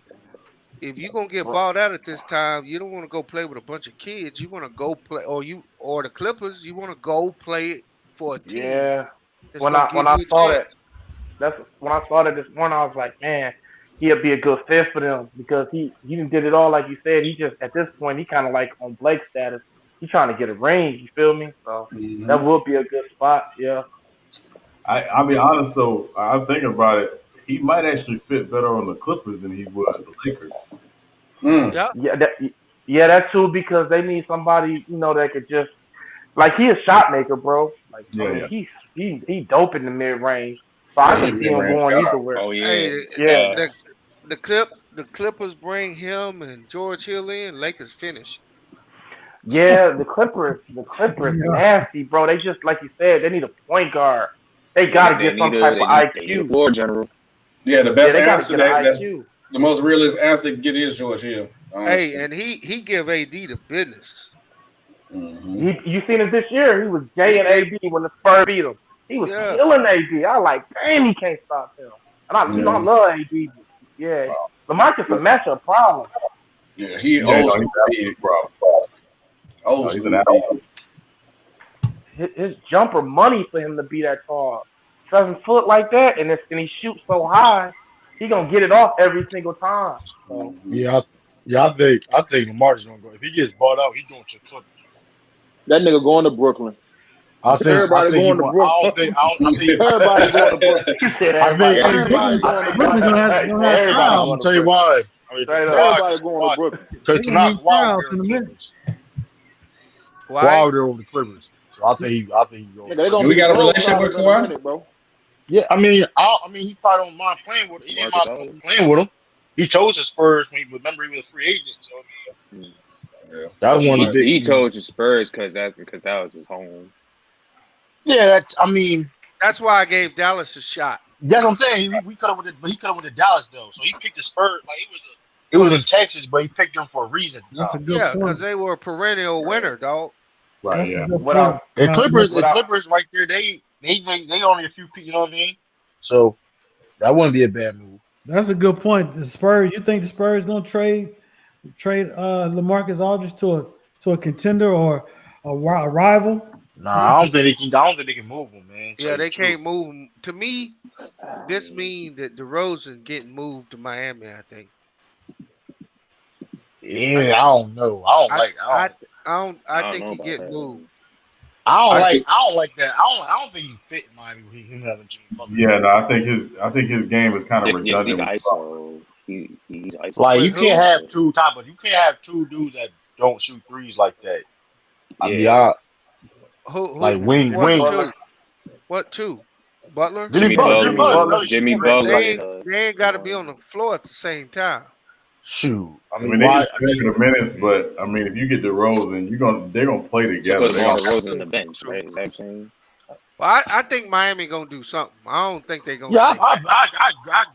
I agree with that though. I, I I just think Oladipo is more likely for Miami than DeRozan. Hey, bees. There's mutual interest from both. What's Hey, up, man? hey, bees. Two things. One, I emailed you. I want to call you this week. Okay. One, two. What could the Lakers do to possibly improve the roster? Aren't they pretty much handicapped, or is there like one? Lamont Yeah. said. I know Lamont said that the JJ Redick thing is kind of like JJ kind of Redick. taking kind of sealed. Yeah, What he I heard. personally think they need to get. I think they can go get Daniel House from Houston. That's who I think they need to get. Mm. He Daniel House play would be good for defense. them too. He can And shoot I the like Darren three. House too. I think some Yeah. teams I can think a get him. dude like that. But their whole thing is when Anthony Davis coming back. Is there enough time for them to actually get some camaraderie? Because when he was playing, even though he wasn't playing well, it just didn't seem like Schroeder fit with him on the floor. To me, like him and Schroeder just never matched, or Schroeder Montrez match, right? They so if AD gonna go to the paint, I guess if they start running pick and roll with them two, it will work. But it just didn't. It seemed clunky to me. I don't know what y'all think about that. Schroeder not a pure PG. You know, Rondo got AD about 3 or 4 extra easy lobs and layups. That's why his scoring went down. Schroeder can play the PG, but he's more like a scoring guard. You know what I mean? In my opinion, I wouldn't have started him, but I understand like that was one of the keys to getting him in the trade, and I guess they promised him they was gonna start him, but they really, in my opinion, I know people say they miss the White, and they do, but I really think they miss Rondo, man. His IQ phenomenal, man. That was a big hit when they lost Rondo. And Ain't nobody he's the tell third Rondo best player punk on the ass team to right now. go over there. I know, bro. It hurt me when he left. I'm like, Told his punk ass to go to Atlanta for no Yeah, bag. for the bread. But Rondo trying to get paid. Schroeder works with Montrez though. Right, yeah. You do. They got a good chemistry. Schroeder works better when he's playing with a high energy big. Right, that's not really who Anthony Davis is. He's more Aaron methodical. Davis can be though, but I ain't gonna. Yeah, that's that's not really who he is. Like Schroeder, if you playing that pick and roll game with Schroeder and respect all, I want your take on this. When you play that pick and roll game with Schroeder, Schroeder wants a guy. When he's playing that game, he's got some dog in him. You know, when he's attacking off that. Damn. I don't think that's Yeah, who Davis is. Yeah, you know, Aaron you know Davis can be though. He just don't try to do it though, man. It's like Montrez gonna roll, and he gonna attack that basket hard. So like you said, he high energy. So him and Schroeder kind of feed off each other. Like AD, man, he like you said, he methodical and he's skilled inside, like 25 and in. You know that mid range, little AD floaters. just don't want to take them bruises. Hey, you know what? Yeah. Since you guys are talking about AD, let me be the first to say, hey, bees, hey, I owe you an apology because you tried to tell me this about AD even after they won a championship for months. I didn't want to. Not that I didn't want to listen. It's just I was just so focused on AD's talent instead of what he brings on the court all the time. And yeah, bees, I owe you an apology. Yeah, I honestly think he got to be the best player on that team for the Lakers to win. He's supposed I to agree. He should be. Bees, he has the talent. How come he just doesn't? Take it. He just passive, bro. He's just a really nice kid. That mind state, man. He just likes that role where he's not. I was hoping that LeBron would have a bigger impact on him than what he's had, because people say that about LeBron, and I think they get LeBron wrong. I think LeBron's nature is to be a point guard. But LeBron, That's a fact. LeBron, he will go get it when he needs to go get it. Right. I just don't. I thought he would rub off on AD more because their mentalities are closer to being the same. But I think when AD gets in big moments, he gonna play good defense for you. He gonna show up. But that motherfucker rebounding the points, they may be on vacation. You almost gotta force it. And now I'm not trying to keep harping on Rondo, but Rondo has that understanding. Like he will always like, hey man, we got to get you something. You know what I mean? Sometimes he'll tell LeBron like, give me this thing, man. Move out the way for a minute. I know you the man, but you got to get him an easy lob or something. You know, he just need a couple easy ones. Yeah, bro. Maybe a punch in the chest here and there. You know what I'm saying? But look from this vantage point. LeBron spent the entire season last year baby feeding this nigga. He made sure every game AD got going. That's a fact. And then when you would see him in the games against the Clippers, AD was scared to death for 2 quarters. Especially the first couple games. Started to loosen up, right? But LeBron wasn't force feeding him this year. Yeah. Y'all think it could be more to that him being hurt and gas and all that, or y'all? He was hurt in the bubble in the playoffs during that time. I feel like I think because he was off season, but I think because of his injury, but at the same time, you should have somebody to be there to force you to get going. You know what I mean? You should. And I think there's one more point that kind of gets overlooked with him. He's really good when you run. He wants to run up and down the court, and you get those cross matchups. He will dominate you. That half court shit, he ain't about that. Right? And so Rondo was really good at pushing that ball for him. Yeah, he used to get like 3 or 4 layups just off fields and front running, rim running. You know what I'm saying? Getting down there. LeBron's a different type of floor general. Rondo is a fast pace. Listen, we going boom, boom, boom. Let's just get it going. We running. Hey, whoever opens first, we get. But Rondo, I wasn't mad at Rondo for leaving though. He had to get that bag. I know a lot of people was like, "Why Rondo left?" He had to get that bag. Bro. I don't think they wanted him. Yeah, I don't think they wanted him. I don't think they wanted him back. No, they didn't want it. I mean, just because why would you? He's an injury concern, so you can't play him during the season. So he's holding a roster spot that you just wait until the playoffs for him to play. Pretty much, yeah. That's why I didn't understand why the Hawks sound. I'm like, well, they thought the Hawks gonna be real because the Hawks.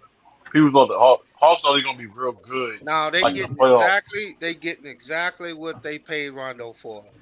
Rondo is there to teach Trae Young how to study tape. He's teaching him how to raise his IQ in the game. He's That's like a what tutor. they paid Rondo for. Did it work? Yeah, he like a tutor. Well, in 2 years or 3 years, you'll find out if it worked. Right. Oh, okay. Rondo is what Kenny Smith likes to call now. He's the talk to guy. He's put his arm around him on the bench. Yeah, when he's the veteran that when you need somebody to talk to or coach needs you to talk to a player, that's who they go to. Like, hey, I need to talk to so and so. Coach on the floor or on the sideline. Rondo, like you said, Rondo one of the smartest players in NBA history. So it's like, and I love Rondo game. He's a bona fide Hall of Famer in my opinion. Bona fide. Like, I mean, his IQ is insane.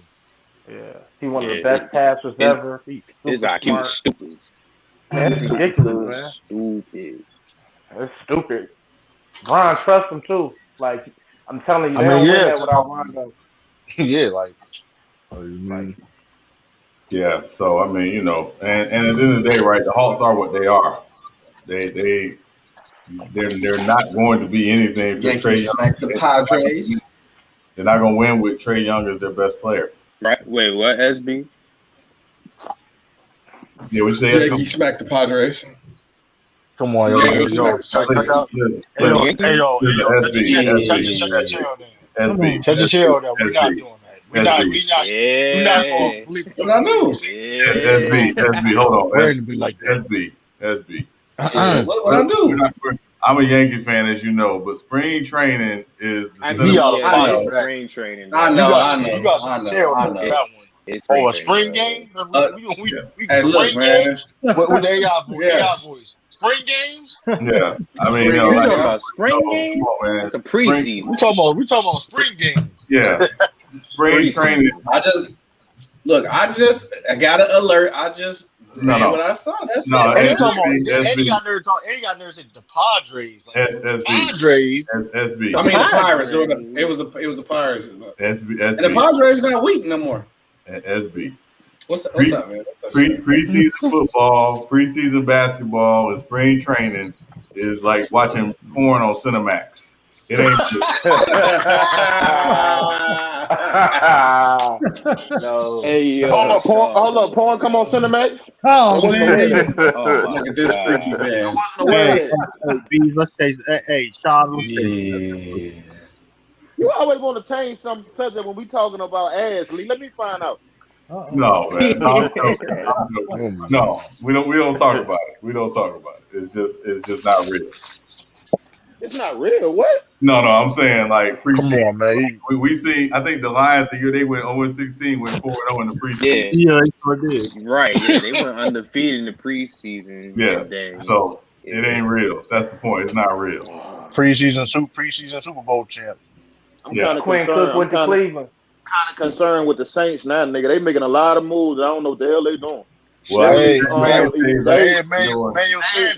Emmanuel Sanders and Quan Alexander. I don't know what the hell they doing. Well, to do what, nigga? To do what?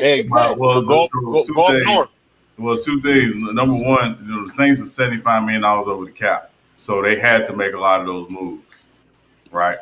Well, they just freed up $19 million. I know a team I got cap. Hey, Drew Brees coming back, man? No. No, you keep saying no. We haven't retired yet. Don't retire. Coming back. I'm telling Anti. Hold on. I guarantee you.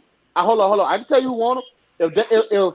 If they can get Drew Brees in San Francisco, that's a title for their ass. Crack cocaine. You smoking his arm not for their ass. That's a title for their ass. Yeah, Cisco's on you. So and in the back end, so he can't comment. But I'll just say this, right? I think everybody in the NFL knows. Cisco said hell to the no. Yeah. Okay, no. Yeah. He better. Everybody knows. Everybody that shit that y'all had over there, he better than not right now. Not right now. Listen, not right now. Even right now, he's still better than. No, you smoke. You not. No, you tripping. Out of here. Hey. He got to let them real Hey, the Lakers go get Andre Drummond. Yeah. What? Well, they signing Quinn Cook. The Cleveland, right? Well, to a 10-day contract. To a 10-day contract. Yeah, for a 10-day contract. Why they gonna do that? Man, Cleveland is not finna sit up here and send Andre Drummond. Hey, they're not gonna do nothing to help LeBron I'm James. telling you right now. They're not gonna do nothing to help LeBron James. I don't see it. Quinn Cook been chilling for a month. Hold on.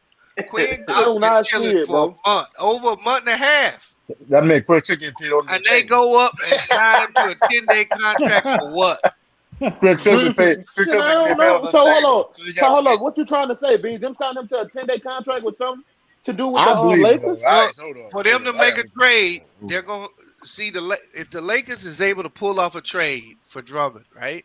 They ain't gonna have no more money, but they're gonna need a player in return with Drummond, because they're gonna have to get to their 15 players.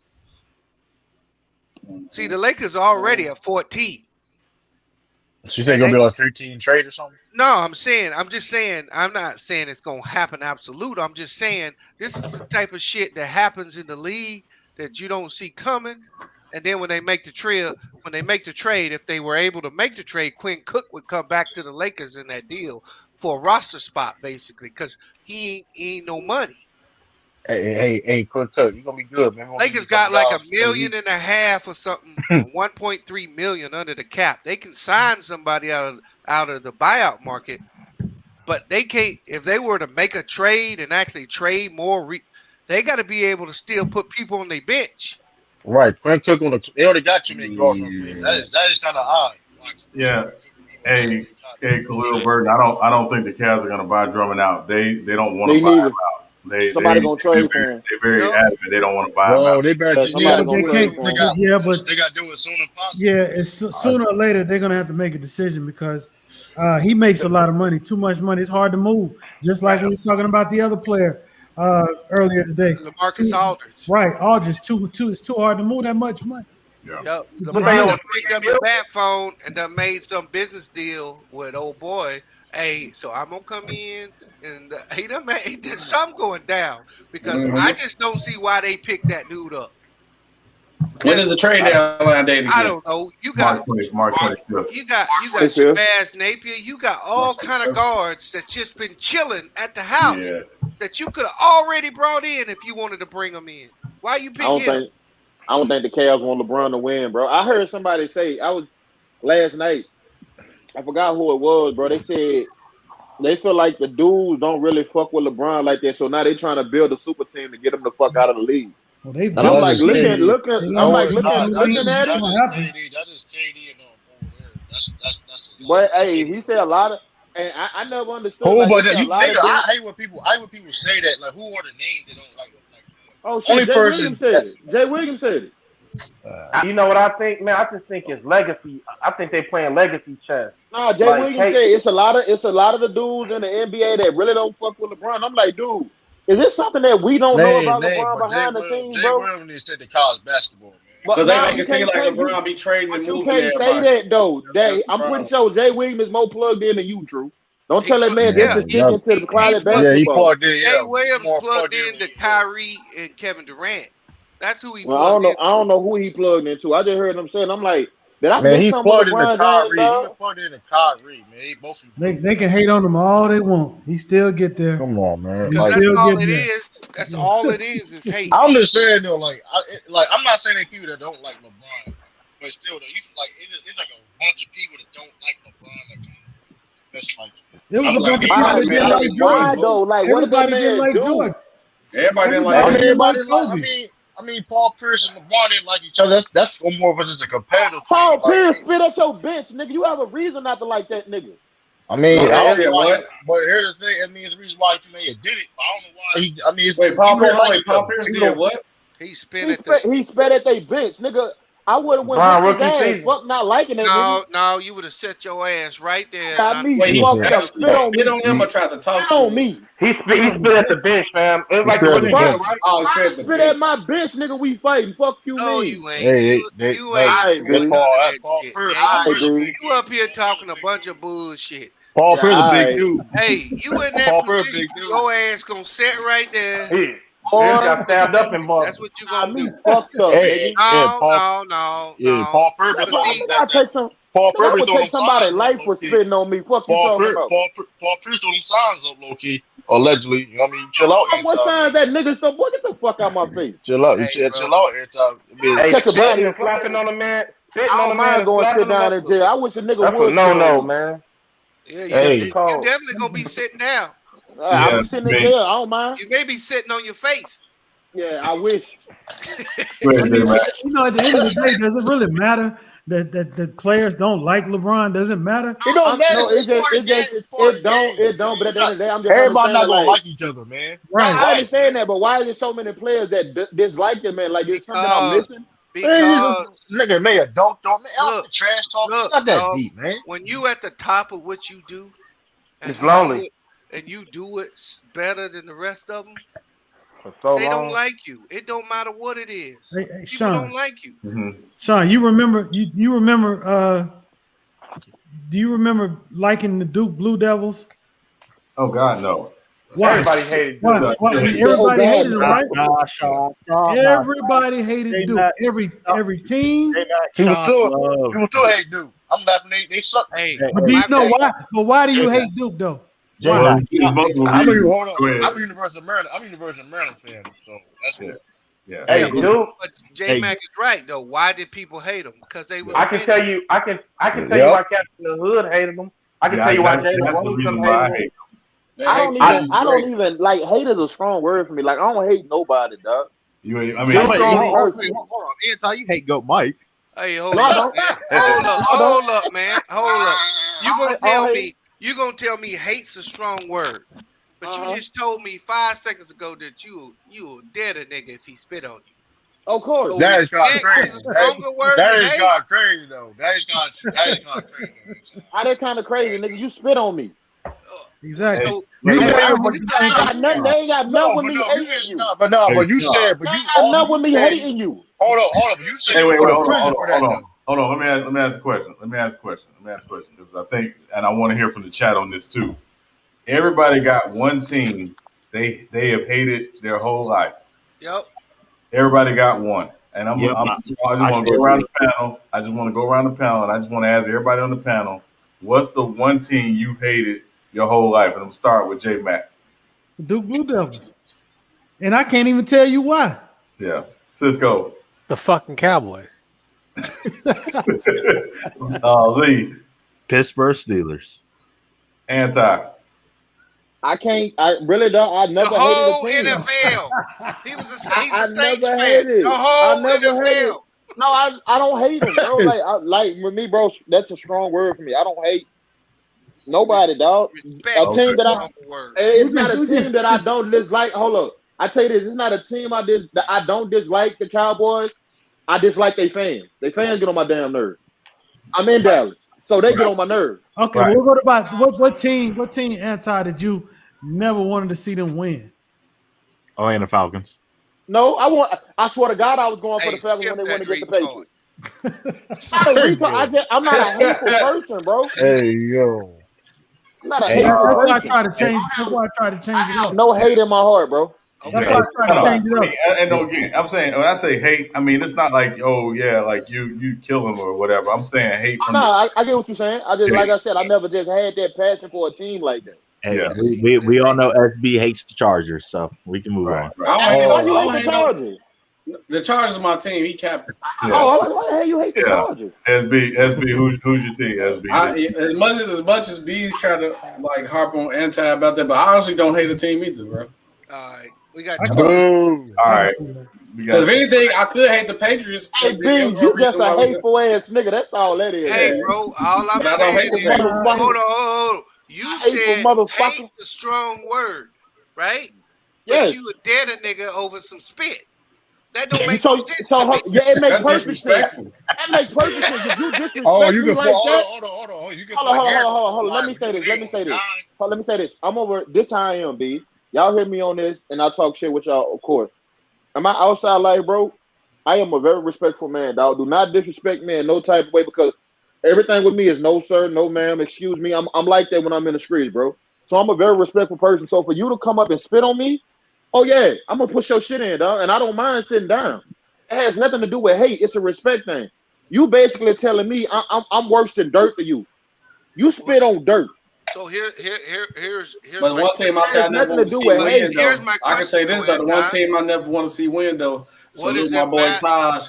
But fuck the Giants. What does it matter? You spit on me. I don't know why. Giants. Fuck the Giants. I never want to see them bums win. But you don't even know why, right? I got two teams. I don't know why. It's I got two things. Look at B. I got two teams. Go ahead, B. Auburn Tigers. Of course. Auburn Tigers. Of course. Seattle Seahawks. And it's I'm about to say, I know the Seahawks. Ain't you a Seahawks fan? Man, you about to see all the games, sir. But I know why. Beans be torching himself, man. I don't. Everything I say about Russell is objective. It got. Ain't you a Seahawks fan, Bees? No. No. He doesn't live out there. I was a Raider fan. Yeah. So I didn't like the Kansas City Chiefs. I didn't like the Denver Broncos, the Chargers, or the Seahawks. Oh, so you're like no nigga in your division. Because they were divisional rivals. That's the only thing I didn't want to see Seattle win. Now, what I say about Russell ain't got nothing to do with that. I'm just being objective. But Auburn Tigers, fuck Auburn. They can roll over and die. I don't care. Hold on, what you got against Auburn, man? Listen. Lord have mercy. Hey, listen. I'm not gonna tell y'all mine yet because I want to get everybody's here. Hey, respect all. Who's your team? You can't stand. Point blank. Period.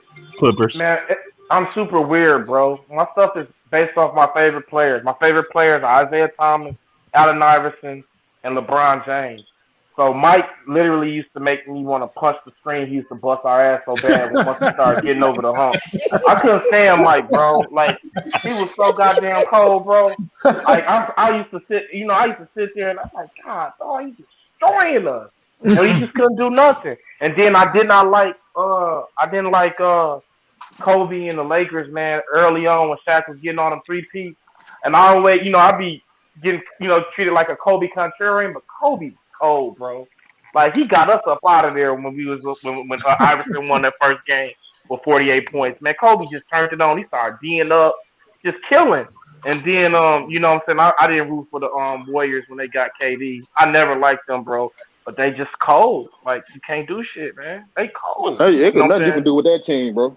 It's nothing, bro. Like nobody missing. How the hell you gonna win? Nobody's missing nothing. And that's what I'm saying about the Brooklyn Nets, bro. I remember exactly what I was doing when I heard KD was going to the motherfucking Golden State Warriors. I used to work at this steakhouse called Papa Steakhouse. It's one of the biggest steakhouses in Dallas. So I was a dishwasher at the time. And I heard one of the dudes come up telling me, he talking about, say, you heard KD's supposed to be going to the Warriors. I said, man, get the fuck out of my face. There's no way that shit happened. He was like, bro, I'm telling you, they talking about it on the news and shit that he probably be going to the Warriors. The next day, Kevin Durant signs with the Warriors. I said, wow, it's over. You know what I'm saying? And that's why I said I don't have that same feeling that I had with Brooklyn. I'm like, ain't nobody scared of Brooklyn, bro. Niggas was scared of the Warriors when that shit happened. Niggas already knew what that meant. Just don't have that same feeling. You see what I put in the FYF group? I had to eat the hit. That was crazy. I got to get in this group, bro. You want me to see? Hold on, wait. Let me go. I'll show you what I put. Hey, SB, what's the team I don't like? The Buffalo Bills. Nah, the Cavaliers. There's a lot of teams I don't like though. I don't like the Cavs because of LeBron James. Just give us two. Damn. Shit, man. The Lakers and the Steelers, man. I knew it was gonna be the Lakers. I knew the Lakers. The Lakers and the Steelers. Steelers, because Steelers have been talking shit. Cause they've been scared. They've been talking on the pages. Cause they've been scared. You on that ass, man. We gonna get that 7th ring. Yeah, what up? You know what I mean? Hey, SP on that Facebook group, I saw the video a couple of days ago. Hey, Sean, share my screen, Sean. Hey, why did you say I forget who you were talking about. Hey, hold on. Let Sean finish his teams. I want to hear this. Hey, well, one of them y'all should be able to tell. I mean, with what I have on. No, that's Hitman. Because he got me posting that picture.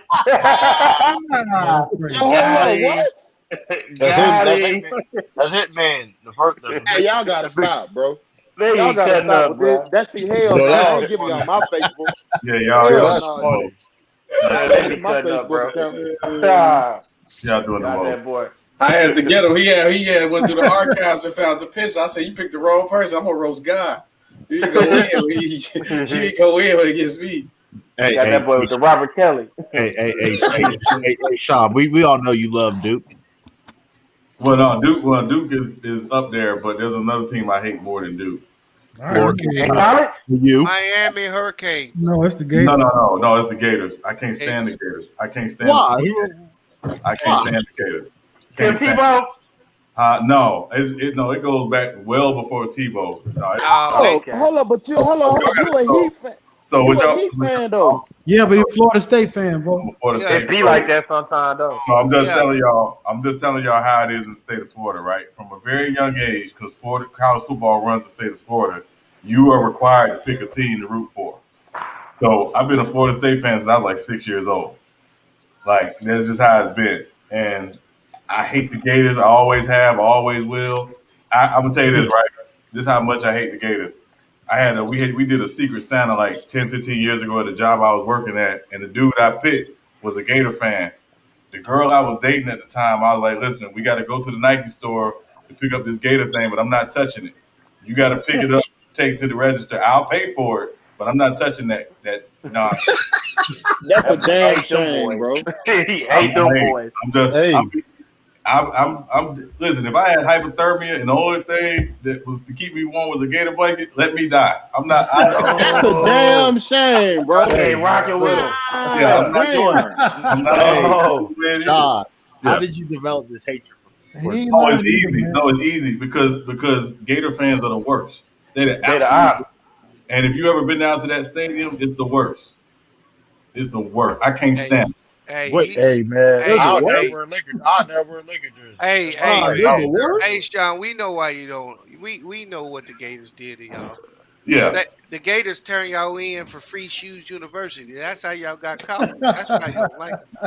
Well, that's part of it too. And then also, let me say this too, right? Let me say this: the Gators did not recruit black quarterbacks for a long time. They would not. So Dante Culpepper, who's from Ocala, which is about 45 minutes from Gainesville, was not recruited by the Gators, and he was That's crazy. Mr. Football in the state of Florida and the top ranked quarterback in the country in high school, and they didn't recruit him.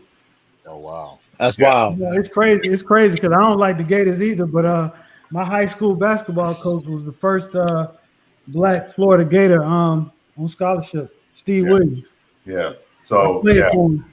Yeah, so I don't mess with them. And then the Cowboys. I hate the Cowboys. I always have, always will. My whole family Cowboy fans. It's And easy to we hate wasn't them. family. No Man, fans. I don't Sure. like. Listen. I don't like no team in the NFC East. I don't like no team in the NFC East. I don't like the Bills. I don't like the Steelers. I don't like who else? I don't like Nigga, what you got Jets. against the Bills, nigga? How the Jets. Steelers get in the NFC East, bro? No, I'm saying. I'm talking about all the teams I don't like. I'm gonna say this. I may be wrong, but this is just me. I think out of whether it's just professional sports or college, I think Steelers have the worst fans, and I don't think it's close. More than the Cowboys? Guess Steelers you ain't never. horrible. Guess you ain't never met an Eagles fan. Nah, Eagles man. fans are See, horrible. I'm in the tri-state area. I'm in the tri-state area right now. let me Shit's say, horrible, man. you got to Shit's understand, horrible. Cowboys man. and Saints? They got some crucial fans, bro. Like the Cowboys and Saints? Eagles thing fans about out of pocket, man. thing about this with the Duke Blue Devils, right? Duke Blue Devils. They everybody hated when they beat UNLV. That was almost like Tyson getting beat by Buster Douglas. Hey, It B, was you know a sad day, boy. Krzyzewski only recruit players with 2-parent households. It's really smart from a discipline standpoint. That's why a lot of people don't like them. Yeah, Miami Heat. That's weird. Miami Heat's all right now. I didn't like Miami back in the day though. I didn't like Boston Celtics. I ain't like Miami back in the day. That LeBron James era, man. Hey, I ain't like that. Steelers worst fans, Steelers fans, really? Man, Steelers fans, man, they talk all that ish, man. They ain't shit, man. True. That's why I'm saying they're horrible. They ain't shit, man. Horrible, We tied the record up. Man. They took how many years to get 6 Super Bowls, man? Come on, man. Who you talking about, True? Them bum ass Celtics? We're talking about Celtics. I'm talking about my team. My team, shit. Patriots. I'm talking about my team now. Hold up. What team? The Cheaters talking or the about Celtics? The Racists or the Cheaters? Which one you talking about? Hey, don't do that. Don't do that now. Don't do that, man. Hey, man. We all know Boston is Georgia North. Hey, racist as shit. Hey, Utah too. Hey, Utah too, B. Utah too. Hey, Bees, I will say this. I think Alabama, they have, in terms of college football, I think they may have the most passionate fans in college football. Hey, yeah, that's cool. I just fuck Auburn, though. I ain't fucking with no Auburn. I did it one time, Sean. I did it one time. I fucked with Auburn one time, bro. My whole life, I've only fucked with Auburn one time. When was that? Was when Cam Newton. I rooted for Cam Killer in the Cam. championship game. That was the only time I ever rooted for them son of bitches. Yeah. No, I'll be real. I'm a Noel fan, and I'm a fan of anybody that plays and beats the Gators. Yeah. Yeah, we beat shit out of them all the time. Yeah, I'm good with that. Bees, I was just talking about the Alabama Crimson Tide. That's what I was talking about. Yeah, Whoever. Well, it ain't just Alabama, bro. That's the way the whole South is, bro. Yeah. Straight up. Florida, Georgia, Tennessee, that whole fucking place is like that. Even though Mississippi, they ain't got no good teams, but they like that. It's just different down there, dog. Yeah, it's very different. It's a different animal, man, and it's embedded in you from a very young age. Word go. Yeah, like it's just what it is. So, ASB. Yeah, that's nobody hit the Patriots. Then. I mean, ASB. Yo. Yeah, so yeah, I was watching Lamont a few days ago. Why'd you say that one dude looked like D'Lo Brown, bro? I almost spit on my wall. Oh yeah, he did. No, that's big chest, man. That's big chest. D'Lo Brown. Bro, that was so messed up, man. Hey, SB, apologize, man. That's a mess. Hey, look, I tell you, I'm a Rose guy, bro. That's what we come from high school the last time, bro. I got all the bars, man. Hey, so they gonna win one with me. So, back to Montrez. I mean, was he really being suicidal, or did he just? I don't know if he's suicidal. He just missing his grandma. Yeah, I think he's just struggling right now with his mental health, man, and I think that's really what it is. I think it's just around. It got to be around that date, bro. And usually when stuff come around that date, bro, it'd be hard. His grandma died in the bubble, right? Yeah, she died. She died in like July, August. Oh, July. So I think he's just struggling right now because he always said that she was the one who turned him on to basketball that made him want to play. So he's struggling right now or whatever, and it's like that's who he would talk to. And he doesn't have her, so I think that's why he's struggling. Yeah. Man, look, if you need to go get your mind right, go get your mind right, bro. Absolutely. Absolutely. Yeah. And hey, man, therapy is real. You need it. Hey, listen, man, and I had it. I don't do a lot of public service announcements, but I be telling brothers, man, listen, do not be afraid to go talk to somebody if you're struggling with something. And, yeah, man, that's the only way. Yeah, you gotta talk it out. Everybody needs it, bro. We all go through. That's the thing about life. Everybody go through the shit. Yeah. Right. Everybody do. And you shouldn't just wait until some drastic happen. Like even when everything quote unquote going good, man, talk it out, man. It's serious, bro. You know, anti. So you can go talk about coming out the closet. We accept you. Leave him alone, man. I ain't. You know what, B? I ain't even gonna comment to that. Hey, you can't. Hey, and that's for calling my ears old when I got on. When I first ain't even gonna comment to that shit, nigga. You heard me? Okay. So you ain't speaking on that. I ain't go Mike, nigga. Fuck you, mean.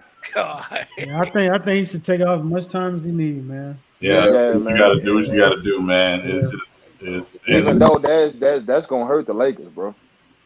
I mean, he may not even need any time off. He may just need to be able to talk to somebody right now. Right. Yeah, exactly. Yeah. They don't play till Friday, and then they don't play again till Monday. And I guarantee you, his phone done blew up since he dropped that text. Oh, I'm sure. That's something else I'm not accustomed to with this world, dog. Like when y'all have problems, dog, I'm private. I don't like putting shit on social media like that. Sometimes you don't got no one else to vent to. He probably don't have that person to talk to. That person he needs to Why talk would you to, go to social media though, dog? Yeah, but everybody different though, bro. I agree the same thing because likes ain't gonna bring that person back. Or here's the thing with words, though, dog. They have different meanings, dog. So what you think he wrote may not be what he's saying. Right. Because it could be interpretation. Yep. Yeah. Interpretation, man. Yeah. We're in a social media world. Unless that nigga didn't caught wind, he about to get traded or some shit like that. He going They're not trading him right now. They need that man right now. I'm telling you. They need him. I was just about to say, unless this nigga didn't call. Hey, you know what? Bees might be. When I see that Quinn Cook shit, dog, I'm telling you. You know what? The Lakers is in the works, bro. Yep. Hey, he might be right, bro. Because Trey saying that shit now. Trey might have called wind and he. Trey probably caught wind. He probably get traded, dog. Well, no, he ain't caught wind. He know because of who his agent is. Yeah. They already been talking to him. Yeah. Oh man. Yeah. Hey, we gotta pause real quick for our sponsor. I'm just playing. We ain't got no sponsor yet. See what I'm talking about? Hey, he had me. Wait. No. Who you sponsoring? No. I'm like, boy, he's signing. Wait. Yeah, he gonna say, hey, we being represented by Dinkleberry juice. Yeah. Hey, Fuck is he's that? speaking it into existence. I love it. Yeah, that's all. That's all. Hey, but so real quick though, I do Mark need to Price make a public service announcement real quick. Hey, listen, if you are an NFL fan, all right, you got a team or whatever, we are doing a 32 part series where we're doing mock draft roundtables with fans from all 32 NFL teams. So if you are a fan of a team and you want to be a part of our mock draft roundtable, we'll put the U3 Sports Talk email in the chat, but definitely hit us up. And in the subject, please put your team because we're starting to put it together. We're going to start recording these things next week. So if you want to be down and do the mock draft roundtable with your team, so again, I know True is a Patriots fan, Anti's a Saints fan, SB Chargers. If you want to do it with us, definitely shoot us an email because we are putting together the schedule to do that, and we do want y'all to be a part of it. And again, if you're in the live chat and you want to be a part of it, we're going to put the email, the U3 Sports Talk Gmail in the live chat. We definitely want you a part of it because that's a big thing coming up for us. So, yeah. Hey, how many people got kids under 6? I ain't got no kids. My daughter is 4. She's gonna be 5. Because I'm reading that thing. It said that they're gonna raise the child tax credit to $3,600 if your kid is under 6. Didn't they approve the stimulus joint to like 1,400 or something like that today? Yeah, I got one kid. So When's that deadline? What do you mean the deadline? I don't know. I just know it got approved today. They was talking about it at work. Yeah, I was just looking at the thing, so I should get $1,600 out of that. I'm trying. Yeah, I'm talking about right there. Yeah. Yeah, B, want that free money, huh, B? Hell yeah, I got a plan for that. But SB, I got a question for you. Go ahead. What's up? Don't you stay in Chicago?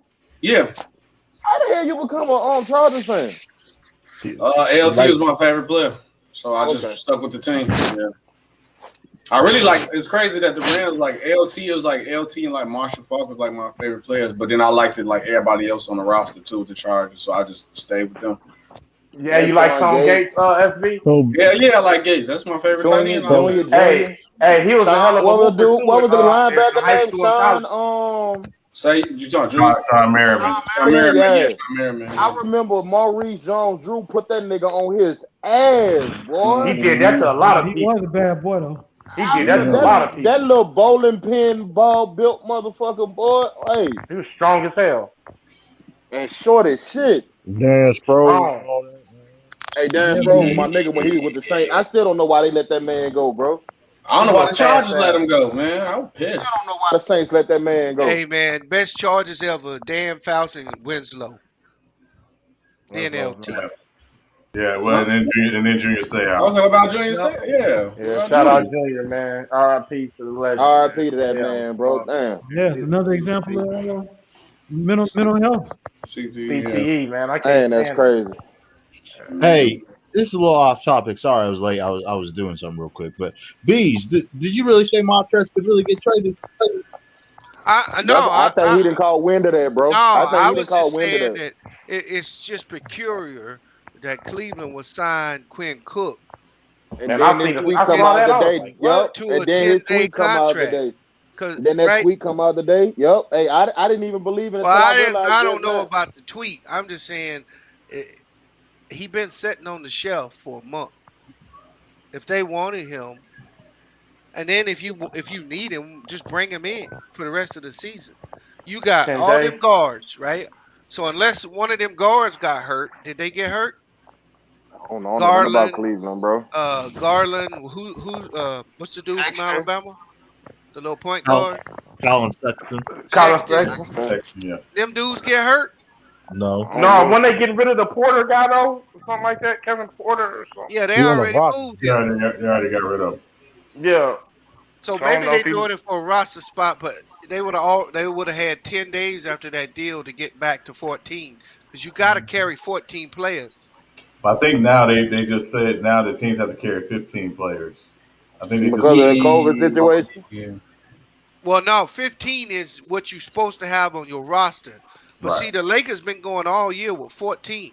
Right. Yeah. And when they cut Quinn Cook because they didn't want to guarantee his salary because they wanted to free up money for the buyout, That's why they brought Damon Jones in on the 10-day contract, and they're gonna keep giving him 10 days because they gotta have 14 players. But they can only just wait for the right moment. They can only do those 10 days for so long. Oh yeah, that's true. Time for the rest of the season. So, but they just trying to make it to the trade deadline or the buyout market so they can get what they want. I just think it's funny that's how that's how they do shit, right? Cleveland trade with the Lakers and clear their books for LeBron to go there. Why the fuck would they do that? Right. But they did it. Cleveland made it possible for LeBron to go to LA. Yeah. Man, it's almost like a love-hate relationship because I know people be saying that. Well, they got a business arrangement, dog. Yeah, it's like they work together though on some weird. They said LeBron's supposed to be buying the Cavs when he retires. Hey, man, he brought them a lot of bread. He ain't got enough money to buy the Cavs, bro. You don't think LeBron James can buy the Cavs? Not right now. Not by himself, but he can put together a group. He can put he don't got enough money right now. He ain't got that Jordan bag. Hold on, I thought LeBron's a billionaire. I thought he was a billionaire too. Well, the motherfucking Cavs worth $2 billion, bro. Worth $2 billion. And he the reason why they worth that much. That's crazy, dog. The Cavs worth $2 billion.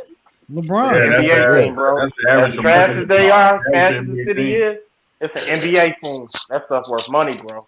Yep. Yeah. So like, I think the Jazz sold for just right under $2 billion.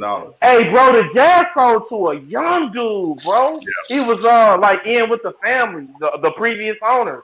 I mean, dog, like in his 30s or something crazy like that. Yeah, but you see, now, go ahead, Sean. No, right now they worth $1.6 billion. The Cavs are.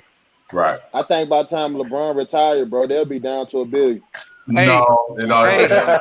Hey, and that's what this is what he paid for the team. Right. $375 million. Yeah. God damn, he got a steal, boy. Yeah. Think about the Mavericks. The Mavericks only worth like a couple million, but then when Cuban bought them, now they worth $1 billion. Yeah, so I mean that's a good he's a good ass businessman. And if I'm not mistaken, I think Dan Gilbert doesn't just own the Cavs; he owns Quicken Loans Arena as well. Yo, he owns the arena. Yeah, highlights. We talked about. He owned the arena. He owned Quicken Loans, the motherfucking mortgage deal. He one of the richest men in the world, dog, business wise. Yeah. But LeBron helped him do that. He built that fucking casino there in Cleveland. That was part of him and LeBron's deal, because LeBron brought all that money in there, and he capitalized on that shit. So I always think when LeBron needs something, Dan Gilbert gonna provide, because they may not like each other personally, but they both business people. Yeah, LeBron. Go ahead. LeBron hates that man's guts. Yeah, but Joe Bond 247 KG is putting together a group. The Timberwolves haven't sold yet. Glenn Taylor hasn't decided who he's going to sell the team to, but he was interested in selling it to KG's group, so it's not a dead deal yet. And the NBA doesn't really get involved with it like that. It's really up to the owners to decide who they want to sell the teams to, and then they have to have a majority vote from ownership whether or not they will accept that group's proposal. Right. I'd like to see KG get that. That'd be dope. Oh yeah, it would. KG get a lot for that city. I would like to see any black man be empowered, dog. Exactly. That's a fact. Who is group? But you may not like the KG you get. Hey, long as he a black man, bro, I'm good. Yeah. Get my foot in the door, dog. Hey, I don't want to hear nobody complain. It's just good to see that, you know. Yeah, Jerry Jones paid more than $500,000 for the Cowboys. The Cowboys wasn't $500,000 in 1989. It was more than that. So back. Nah, they said Jerry Jones only bought him for like what, $100 and something million? No. Yeah, Jerry Jones didn't buy the Cowboys for that much.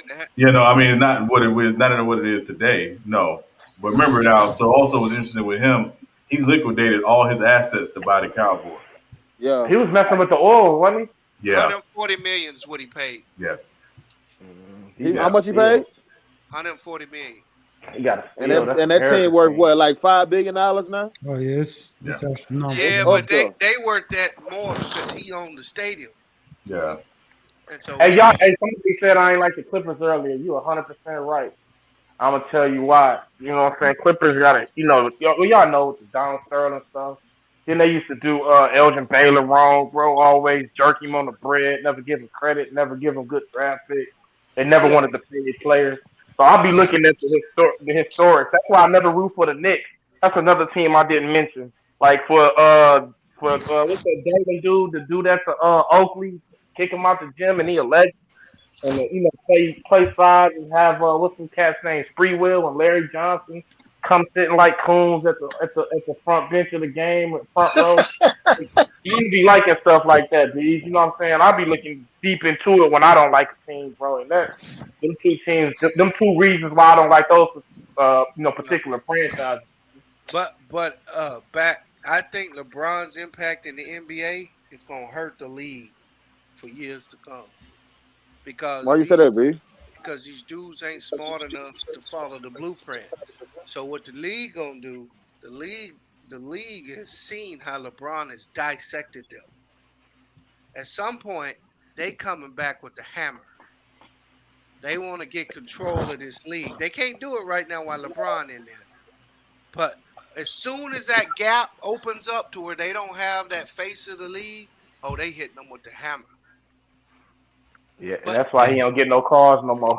Well, these dudes is stupid because they get caught up in their feelings. See, they mad because they talk about LeBron on TV.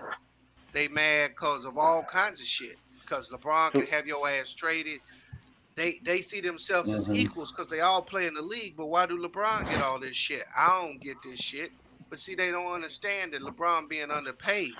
So he being paid in other ways. Like, you got a motherfucker like, what's the dude for the Pelicans? Zion. Brandon Ingram. Yeah, somebody should slap the taste out of that nigga mouth. Coming on TV saying or talking to somebody about he feel this or that. You know what the league is most disgusted about with Bron? Is that generational wealth. I think you're saying the same thing, though. What he doing with Rich Paul and getting all these brothers paid, bro, they can't stand that. You know what I'm saying? We ain't supposed to do what LeBron is doing. Yeah, we're not supposed to do that.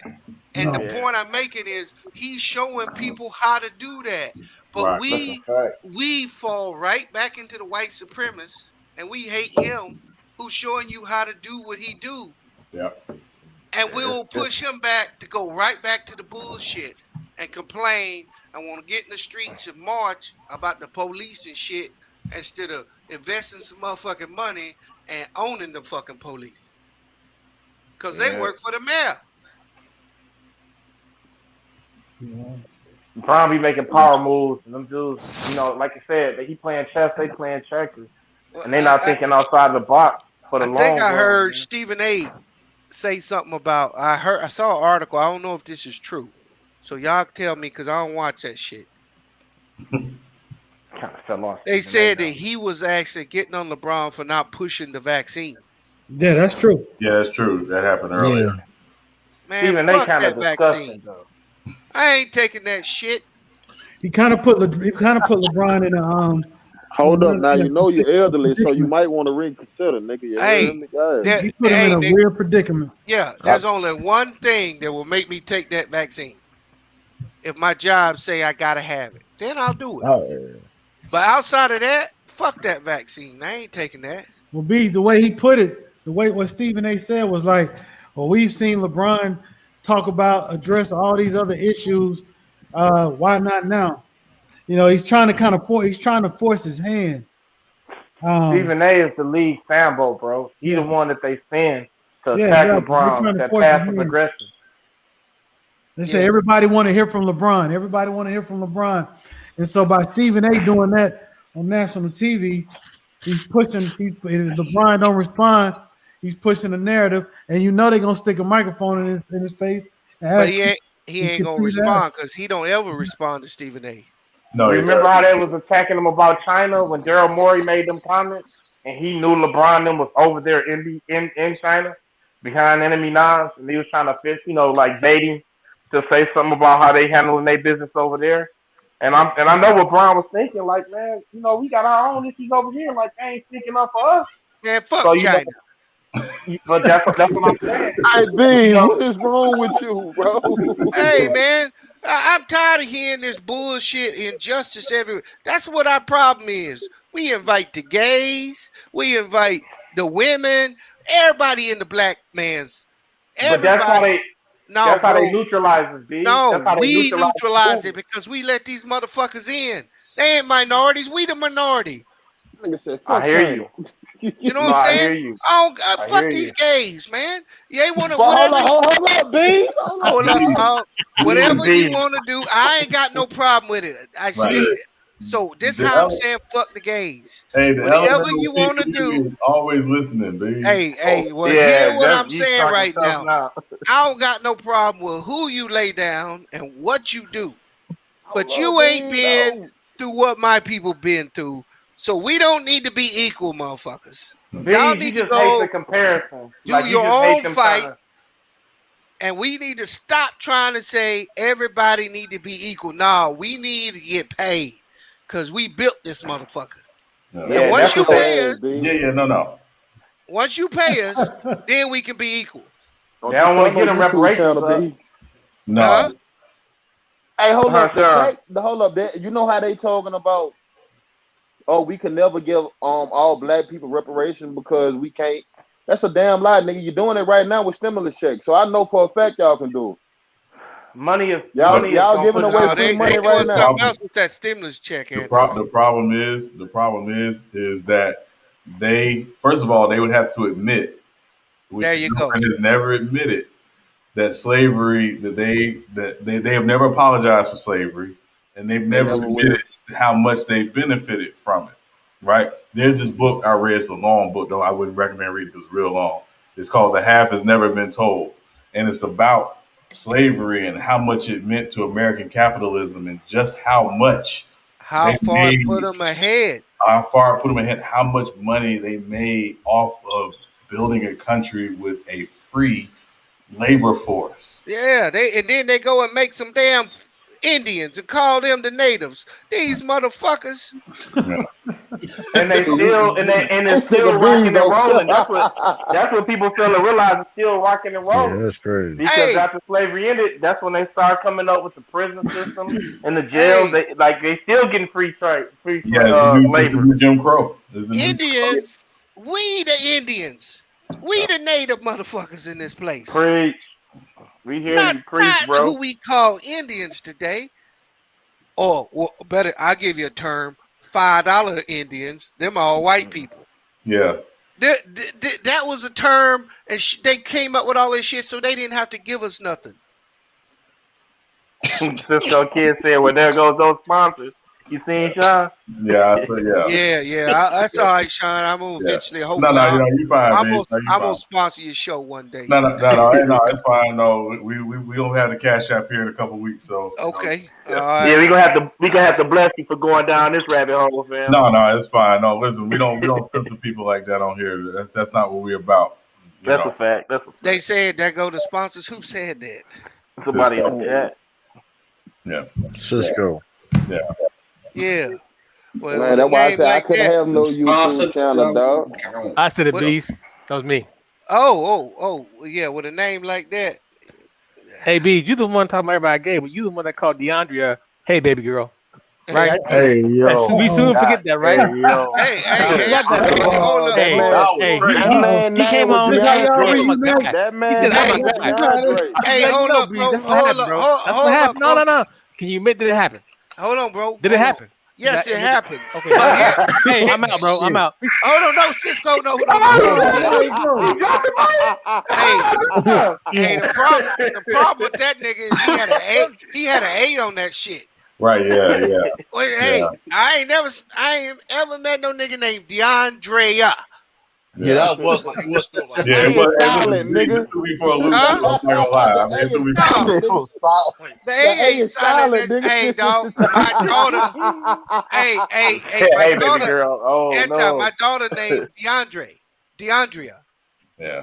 That's my daughter name. Yeah. So when I see that shit, man. You thought, man, exactly. Yeah, I thought it was a female. Yeah. You know, man, say his name DeAndre, dog. Listen, it wasn't. I mean, it wasn't one of those ambiguous names like Courtney or Leslie. Yeah, tell Cisco to bring his punk ass back up here. Hey, yo, that man. He gonna try to drop the mic on me. That man Next time I catch you on, Cisco, Hey, I'm opening up the whole 2-bag on your ass.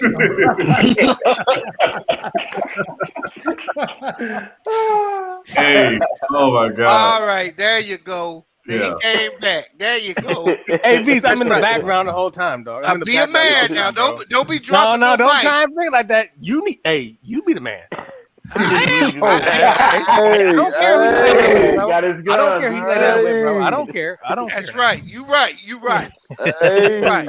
Oh, you know what I'm saying? Hey, But I'm glad yo. you back, bro. You can't just be leaving after you say Dog, some I'm in the background. I'm in the background the whole time, dog. shit. Okay, I didn't know that. Yeah. I'm just letting you. Because I was about to say insane comment, but you said you was in the back. I'm like, Cisco got. I ain't worried about it. I don't know, but I don't care. No, about it says anything. Cisco has gay ears. And then B's got a gay mouth. I don't know. Hey, I didn't say that, bro. I'm just translating, bro. I'm just translating. Oh, there, brother. I'm just saying. Hey, if I got ears, you got to slow down. Hey, here we go. Slow down. Here we go. Check this out. Go ahead, bro. I was a little rough on you last time. I'm What sorry. are you What are we listening to? I didn't know. Hey, B's trying to make up you were the emotional type. I didn't know you were the emotional type. I'm B's trying to sorry, make bro. that. What's going on here, man? Where we going? Sean, what you got me in here Y'all got listening chill to, out. bro? Hey, somebody get B's his medicine. That motherfucker's tripping right now, Hey, bro. Bees, what you say? Whatever wins. What's that? What you mean? What you say, Bees? Yeah, Bees, they what say you whatever say? Wednesday, What you say? I Oh wait, y'all. Hold on, wait, Bees. What you say? I was a little rough on Cisco last time I was in here. That's crazy. Okay. I didn't know he was so emotional, so I'm Hey, on. somebody get B's his medicine, bro. Please. Yeah. Somebody get this man comment. This man blood pressure up. Somebody get him. Hey, man. For real, fam. Pause that. Hey, we got about 30 minutes left because we're not gonna be on too late tonight. But hey, we gonna go ahead and pivot to top 5 because I done got real uncomfortable with this conversation. So hey, Bees is trying to bring back our sponsors that he kicked off. That's all it was. Yeah, that's all. Yeah. Hey, what we doing? Top 5 gay men or something? Oh,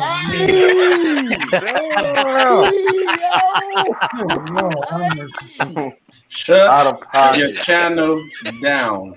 You mean happy, right? Pocket, man. I told you. He's missing his medicine. He's missing his medicine. You tripping tonight, dog. You tripping tonight, Dude say I'm in the LMNOP community. Yeah. I don't even want to know, fam. Hey, anybody got the top 5? What we doing? Top 5 what? It doesn't matter. Top 5 gay things B said. I forgot. Yeah, anybody got one? Top Cisco, 5. what you got? Hey, where you at, Tom? I said it last night on the chat. My top 5 NBA players of all time, and I'm gonna give y'all my reasons for it. We didn't do that one. I got one.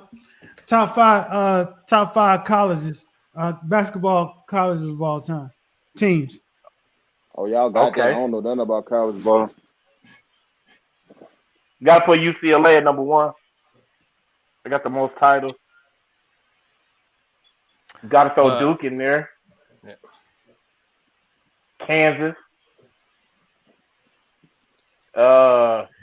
We going men's and women because UConn for women. So hold on, we going universities or actual teams?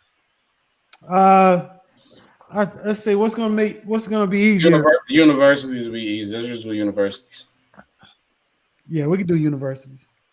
Like the criteria, like the experience, like just going to the college or the teams or what? I would say this: your top 5 favorite. They don't have to be the best. Your top 5 favorite, if you have one. I got to think on it. I'll let somebody else go.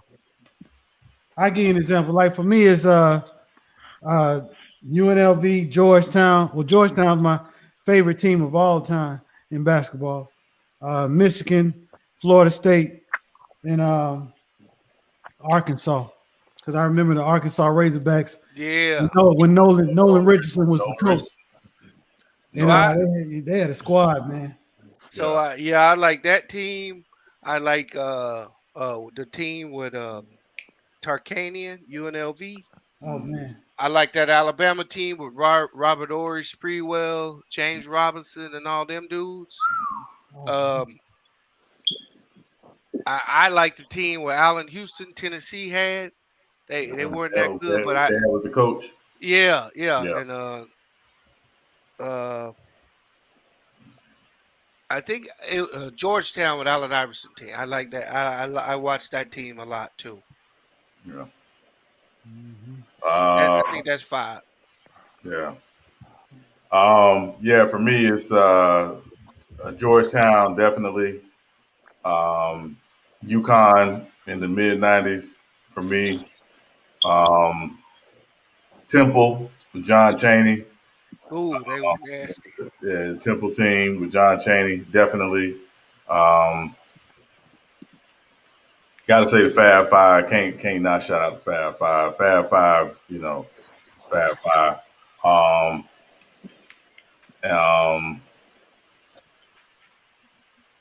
Yeah, I guess the last team for me would probably be UNLV. Yeah, got to be UNLV with Larry Johnson, Anderson Hunt, Greg Anthony, Stacey Altman. Plastic Man. Yeah. So yeah. Yeah, if you haven't seen that team, you want to watch some tapes. Go back and watch them. Yeah. They only lost 1 game in 2 years. What is UNLV? That's my alma mater. University of Las Vegas. University of Nevada, Las Vegas. Nevada. Running Rebels. They lost 1 game, and that was to Grant Hill and Duke. Christian Laettner, Bobby Hurley. Yeah. They said they took money though too. There was speculation. Yeah, it was speculation. As soon as they lost, they was on the front cover. All in the hot tub. On the front cover of the magazine. Yeah. In a hot tub. You remember that?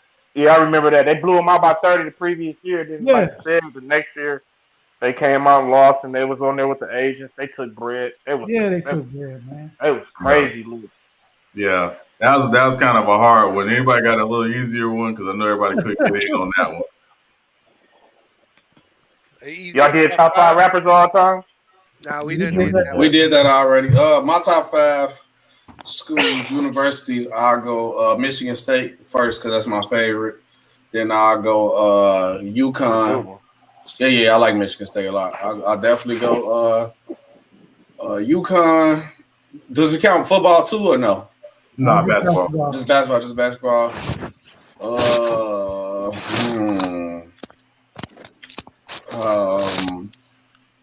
I like UCLA sometimes too. UCLA. Who else would I go for? I don't want to say Duke and Kentucky because that just be like a bot answer. So I'm not gonna say. Go ahead, no. man. You can say Creighton. Stop the cap. Stop the cap. I'm gonna support Memphis because my favorite player went there, D Rose, and then I got one more. Texas, cause KD went there. No, I'm not. Stop it. I'm gonna say U of I because I'm from Chicago. Yeah. Anybody else got one they want to do? Because I got another top 5. Everybody can get in on. Yeah. All right. What you got? I got Butler, Appalachian State. I got. All right, Cleveland State University. He's trolling. Yeah. All right. Go ahead. What you got? Hey, yo. True, you got one. True, you got. I'm taking the 5-5. 2 Steve Blake. Go ahead. Kentucky 2012 AD, Marquise Teague on Terry Jones. This is not in my order anyway. And Villanova, I like what Villanova be doing. I ain't gonna hold it. They consistent. Shad, I saw it on your face. You just weren't going for it this time. No, I'm good. Yeah, I'm good. Damn, Chop, 4th and the 5th. Nigga, who just popped the champagne bottle, nigga? I'm chopped. Dang. Hey, actually, that answered my. Sitting there thinking about it now, that answered my question. Team I don't like. I don't like Michigan because I mess with Michigan State. That's who I don't like. I would want to see lose all the time. Yes, sir. Michigan State. Yeah, I'm taking. Those are the only teams I can think on top of my head that I really like. No, that's fine. All right, here it is, man. Hey, I want everybody's top 5 go-to movies when they need a good laugh. Life #1. Life #1. Go ahead. What you gonna go? You got just drop all 5 of them for you. Sure. Life, Clunk, both of them, Wedding Crashers. Yeah, they was cutting up for Wedding Crashers. That's what he like, man. What else we got? We got Don't Be a Menace While Drinking Your Juice in the Hood. That was stupid. Let's see what's the next one? What's the next one? Circle Back, bro. I'm at a roadblock. Circle Back. But them one off the top of the dome right there. Definitely Life, though. That's the best one on time. All right. Me, I guess I'll go. With me, my first 2 off bat, my 2 favorite movies is Step Brothers. For sure, I turn it on instantly. Get the dying. I was thinking about Step Brothers. That's my favorite movie, and the first Hangovers. They're my 2 favorite movies of all time. I watched them. I'll probably watch both of the movies like 100 times. So them automatically my 2 I go to when I need a good laugh. What else would I go to for funny? A good funny movie. SB, just say Space Jam already. Space Jam not funny. Space Jam is low key a little bit funny though. The acting is. Yeah. Horrible. I said just to get a laugh though, cause I'm like Michael Jordan should have won an Oscar. He got robbed. Yeah, I just got them 2. If I just my go-to for a laugh, it gotta be Step Brothers. But anything with Will Ferrell in, that's why I just say I go for. He cheated Michael Jordan, man. He cheated Michael Jordan, man. He did him dirty, man. True the King, shut your channel down. Oh yeah, now like what's that movie with Adam Sandler when he had that little kid? He's like, I wipe my own ass, but I wipe my own ass. That Big Daddy, that shit is funny too. But I wipe my own ass. Y'all got some weird ass movies, bro. Don't do that. Adam Sandler's a legend. Hey, Norbit. We're not out of here. We just say we say no Black Hood movies, man. You gotta open your That man got coached. Y'all laugh at white humor. Don't do that. We're not doing it, anti. You only laugh at Black humor. None of that shit funny, dog. Step Brothers is funny. You would. What movie do you be watching? Hold on. You said no. You the same dude that said some bullshit. Hold on. What's your 5? With Nicolas Cage. You the same one that said that Nicolas Cage prison. Con Air was a good ass movie. What do you mean? Con Air. I say your top 5 funny movies. Your top 5 what you say? Go to for a laugh. That was a good action movie. Now I want to hear anti-5 because I swear he really just say the typical black movies. You shut your channel. Damn right, nigga. I Got the Hookup was one of them. And no bias. What you mean that's ain't no bias? That's one of the most funniest. You gotta open your horizons, bro. Just because they live. I Got the Hookup. Give me. You only can laugh at black humor. Give me Kings of Comedy. You know what I'm saying? Is that really a movie though? Yeah, that's a movie. He got that. He got that. He got it. That's a movie. The movie we were just talking about the other day, Soul Brothers with Samuel Jackson and Bernie Mac. That's a good one. Fuck you, you possum face motherfucker. Fuck you mean? That's a good one. Let me see what else. Got 2 more. You trying to find an all black cast movie? Damn right, y'all. I'm happy that you support black businesses, but don't try to. Bro. Look, Will Ferrell is not funny to me. Like them dudes are not funny to me, dog. Like that's white humor. Step Brothers. So Step Brothers wasn't a funny movie. I never watched it. Like I never. You got born. So The Hangover. I know you watched The Hangover. So The Hangover wasn't funny. The Hangover was not funny to me, dog. Oh my god. What? I'm sorry, it wasn't. I was gonna say that. I understand the third one, maybe, but the first one. The first one. I'm talking about the first one. I'm talking about the first one. I didn't even see the rest of them. It wasn't funny to me. Oh, that's. Let me see what I got. The Mike Tyson scene was hilarious, yo. I ain't gonna lie. Life. Yep, Life. That's my 4th one. Go ahead and say Friday. Go ahead, just say Friday. Go ahead. Friday was not funny to me, dog. No. Friday. Oh my god. Hey, yo. You got to put yourself on mute for that. Hey, y'all say, hey, that's how you think Jackie Promoters? You just like you caused the line. Jackie Promoters wasn't funny to me neither. You ain't like Jackie Promoters? Hold on, I'm sorry. I ain't never Jackie Promoters not like that. I agree with you. Hold on. Friday wasn't funny to you? Time out. To me, Bro, I don't know what it is about people. I think Mike Epps is overrated as a comedian. Oh my He's God. not that funny to me, Hey, yo, dog. you gotta chill out. You gotta chill out. Mike Epps is not that funny to me. Hey, yo, COVID got some new symptoms. I'm sorry, bro. symptoms. You gotta chill out. I'm sorry. COVID got Mike some new Epps is symptoms. not You that gotta funny chill to out, me, dog.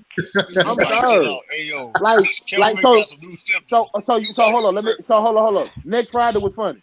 Yes. Yeah, what you mean it wasn't Get the funny? fuck out of here, man. You wildin'.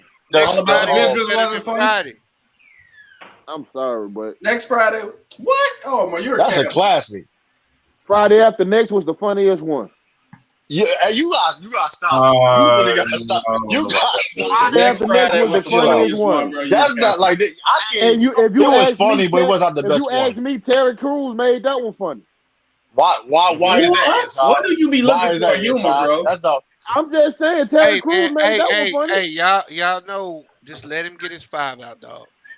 He's not making no sense. Whatever.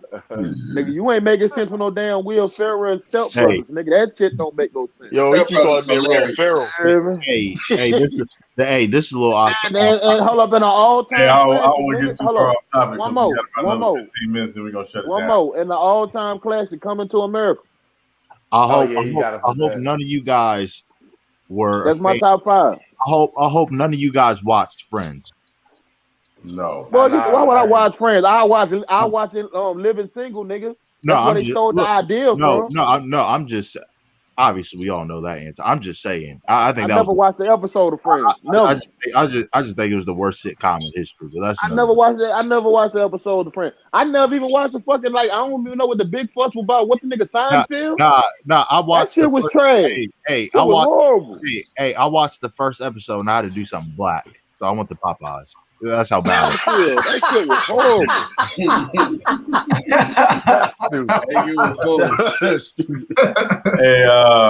Hey, somebody come on with your top 5, B. Come on with your top 5, B. That nigga said I had to go to Popeyes. You want me to hit my top 5? Yeah, your top 5 humans. Well, you ain't gonna like my top 5. Number 1, I have Trading Places. Eddie Murphy. Classic Dan Aykroyd. Number 2, I would go with Kingpin. Oh yeah, the bowling movie. Yeah, the bowling movie. Yeah. With what's his name? Woody Woody Harrelson. Yeah. Oh, I know you're talking about that. Number 3, Coming to America. Number 4, Rush Hour. And I hit it with them national vacation movies, man. Them motherfuckers had me rolling. Let me go there. This not in order. Super bad fucking classic. Oh my God, that's a classic. Super bad. McLovin. Super bad was hilarious. I'll get you some white boys now, man. Listen, you gotta get COVID test, man. I'm trying to take out some white boys. That's a new strand, though. You got that new strand. Hey, hold on. Who you mean, y'all?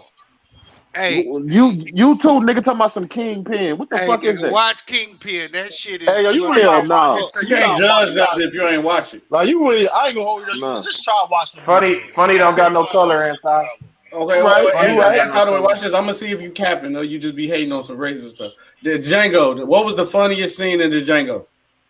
Who that nigga on that nag? Fuck you mean? No, it was the scene when they were with the mask. He said, "I can't see out this fucking thing. I can't breathe out that." That was the funniest part of that movie. Not funny. Yes, it was. No, that was the funniest part of the movie. That was the funniest part of the movie, boy. That nigga talking about all I hear is criticize. That was not funny, dog. That shit was funny. Boy, what else? Like I got 2. I done figured Anti out on his movies. I got your movies down now, Anti. Regular black action nigga anyway, nigga. No. You an action dude. That's what I'm saying. I got your movies down now. I know what kind of movies you like. That's he said, but he lost with the Con Air. I wasn't being funny.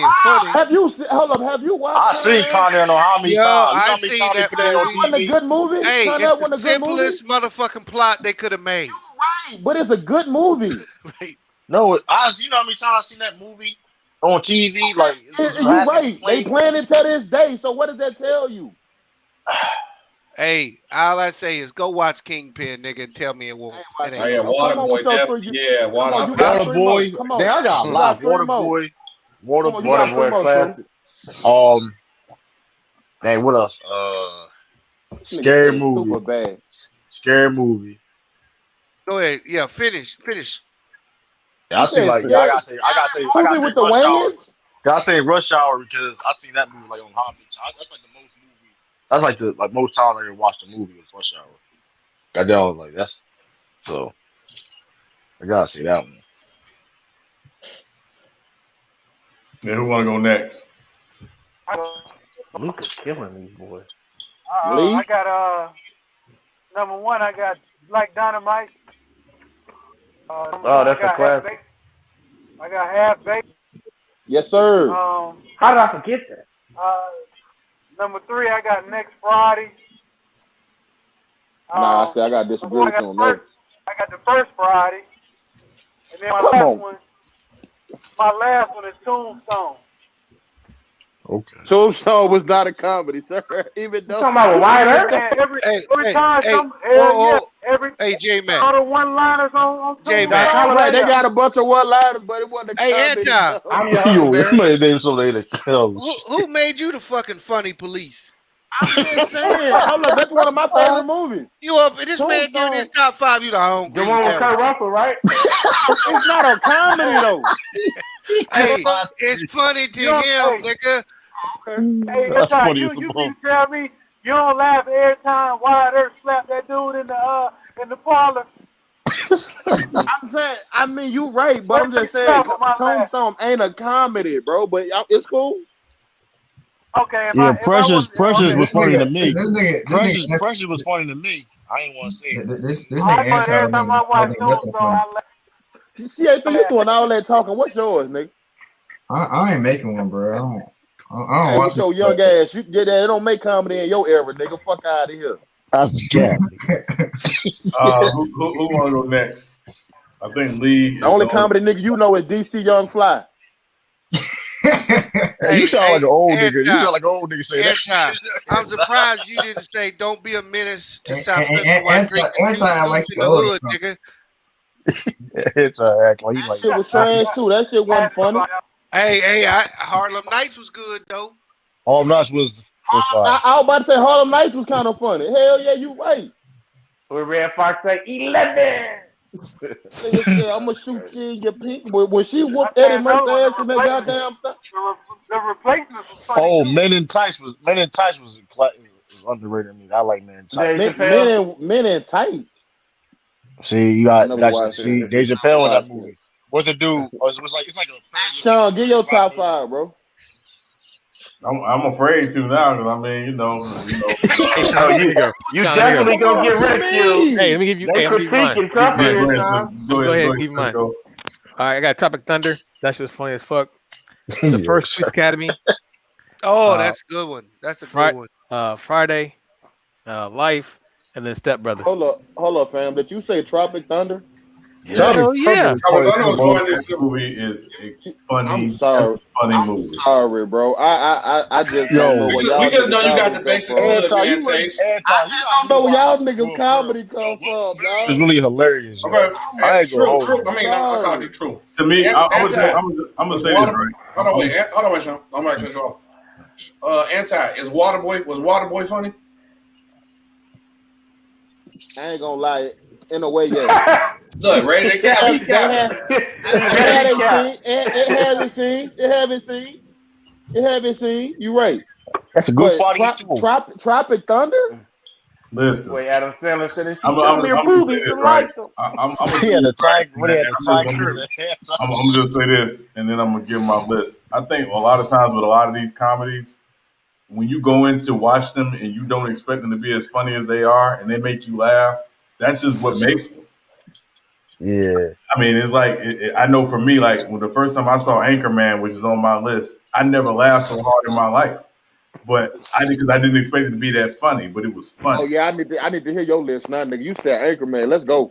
Give me your top five. I want to hear yours. Anchorman, the first one, the first Anchorman. Uh-huh. Black Dynamite.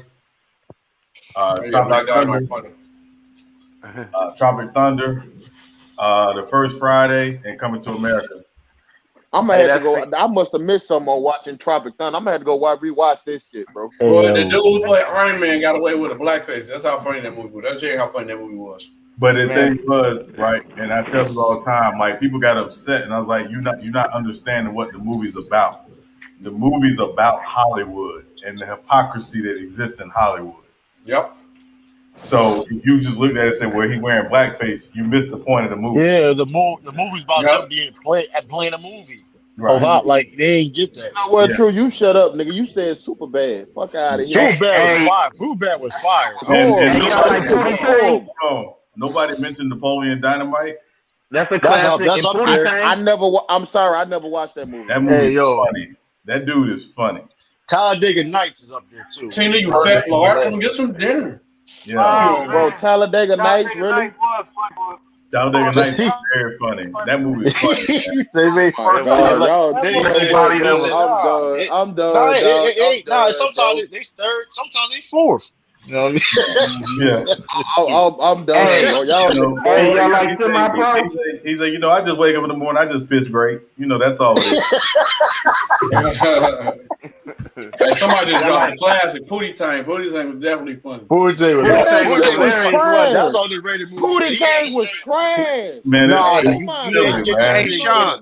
Yeah. Sean, you're going to have to do the quarter blood technique on Anti. Pootie Tang was funny, bro. I know. Pootie Tang was funny. Hilarious, bro. I know. Hey, you want to care about action movies, man. It ain't no action, man. That's why he like next Friday. That's why he like next Friday, because it was action. Because it's the Santa Claus scene. That's why he like it. Yeah, that's why he like next Friday. I know. See, I know your style. I know you like this. Like it ain't blowing up. Pootie was horrible. Come on. ISO Joe, don't come over here with no Tyler Perry movies in your top 5 anything. Hold on, who said Tyler Perry movie? Oh, the other guys was funny too. Nah, Precious was hilarious in the wrong way. But it was hilarious. Hey, I got a bell. Salute, fellas. Yeah, we hear it. We hear it. Down in the next few minutes, man. But yeah, man. Definitely appreciate y'all joining tonight, man. This was fun as usual. We'll be back on Friday night, of course. I haven't done my top 5 yet. Let me go watch. Wait, you said you never watched what? I still need to do my top 5, son. Yeah, go ahead, CA. We got 4 minutes. Well, why did I get married? Why did I get married to? Shut your ass up. Shut your channel down. Shut your ass up. I'm just playing, bro. I just want to get shot. Yeah, please listen. When I want to laugh, I watch a Tyler Perry drama, and when I want to cry, I watch a Tyler Perry comedy. That's how it is. Hey, hold up. First of all, you ain't finna disrespect Tyler Perry like that. Nah, I ain't gonna hold it though. House of Pain is funny. House of Pain is funny. Listen, I'm gonna give him that. Listen. We could do a whole live stream on Tyler Perry. If I told you that dude, y'all would answer differently. We can do it tomorrow. Or we can do it on the Friday show. Yeah, no, I want my weekend to start out good. So yeah, I'm not gonna talk about that. I'm gonna be on your case, dog. Tyler Perry got some good ass movies, bro. No, he don't. They are the same, man. Hey, look, I understand that, but hold up. I understand that, but he got some good ass movies and he got some good ass plays. I'm sorry, he got some funny ass plays. Nah, the best thing, the best thing my friend he got is House of Pain. That's the best thing about Florida. Nah, because for Better or Worse was a good ass show. It was funny as shit on that show. House of Pain. Nah, I give him House of Pain, but all his movies be the same, man. You can tell, his writing is basic as hell, man. That basic ass writing made this nigga a billionaire. Nigga. No, listen, I'm not. Listen, you're right, but look at the artists he's targeting. Now, man. You gotta understand why he made it. Kendrick Lamar's line on the Heart Part 2 was more memorable than any Tyler Perry movie. That man said, "Don't act like no bitch that only made Tyler Perry famous." Yeah. So he said what? He said, "Don't act like no bitch that only made Tyler Perry famous." Yeah, what that even mean? That made him his bread. Because he had what made him his bread? He had he pandered, bro. Medea. I ain't gonna say I'm not gonna sit there and say he's not talented or nothing. But that got him his bread though. Like just hold up, just like that man said, hold up. Putting on a dress. hold up, Sean. Hold up. Go ahead, Anton. Just like that man said, he was like, everybody in Hollywood was paid to put on a dress. He was like, I paid myself to put on a dress. Nigga, ain't nobody forced me to do shit. That was like, bullshit. that's somebody. That ain't no bullshit. That ain't no bullshit. Nah, Hey, it's bullshit. That's a character he created. Okay. That mean everything that came. Hold up. Do you know that everything that this man has done, like he get paid for, that's out of his pocket? Meaning that man, all the money that he made off the deal goes in his pocket, nigga. All the niggas in Hollywood that put on dresses. You also partner with other people too, though. So it's like it's better. So again, there's a lot of things about him that people don't know because they haven't really done the research. But dude is shady as all get out. Let's be very. He don't pay his actors and shit. Yeah, that's what I'm saying. Though he's shady. So all that when you talking about he paying out of pocket, it's bullshit because you don't even pay your own people. So I heard that, but still, that man. Hey, look, but at least he putting his people on. Hey, but the problem is, and I'm gonna say this is we got to shut this down. There's a difference in Hollywood between having a career and working. Right? When you have a career, you don't wait for one person to put you on. Everybody's putting you on. When your stuff is exclusively Tyler Perry, all you're gonna do is work for Tyler Perry, which means you're gonna struggle if you're trying to have a career. Right. That's what he benefits the most. Look at people like you know what I mean. He uses the same people over and over again. Yeah. So shut it down. Yeah. So yeah. Conversation another time. Yeah, for sure. Hey, well, listen, man. Like I say, appreciate y'all for joining, man. I'm gonna holler at y'all, boys. Yeah, if you haven't already, please don't forget to like, click, and subscribe. Thank you for joining us. Salute to the panel. Make sure you subscribe to SB Talk Sports. Make sure you subscribe to True to King TV. Make sure you subscribe to CA Sports, CA3 Sports Talk. J Mac, Cisco, y'all got anything? The 49ers suck. Kiss my ass, SB. Hey, y'all be easy, man. Again, thank y'all for joining us. Salute to y'all, and we are out. Salute.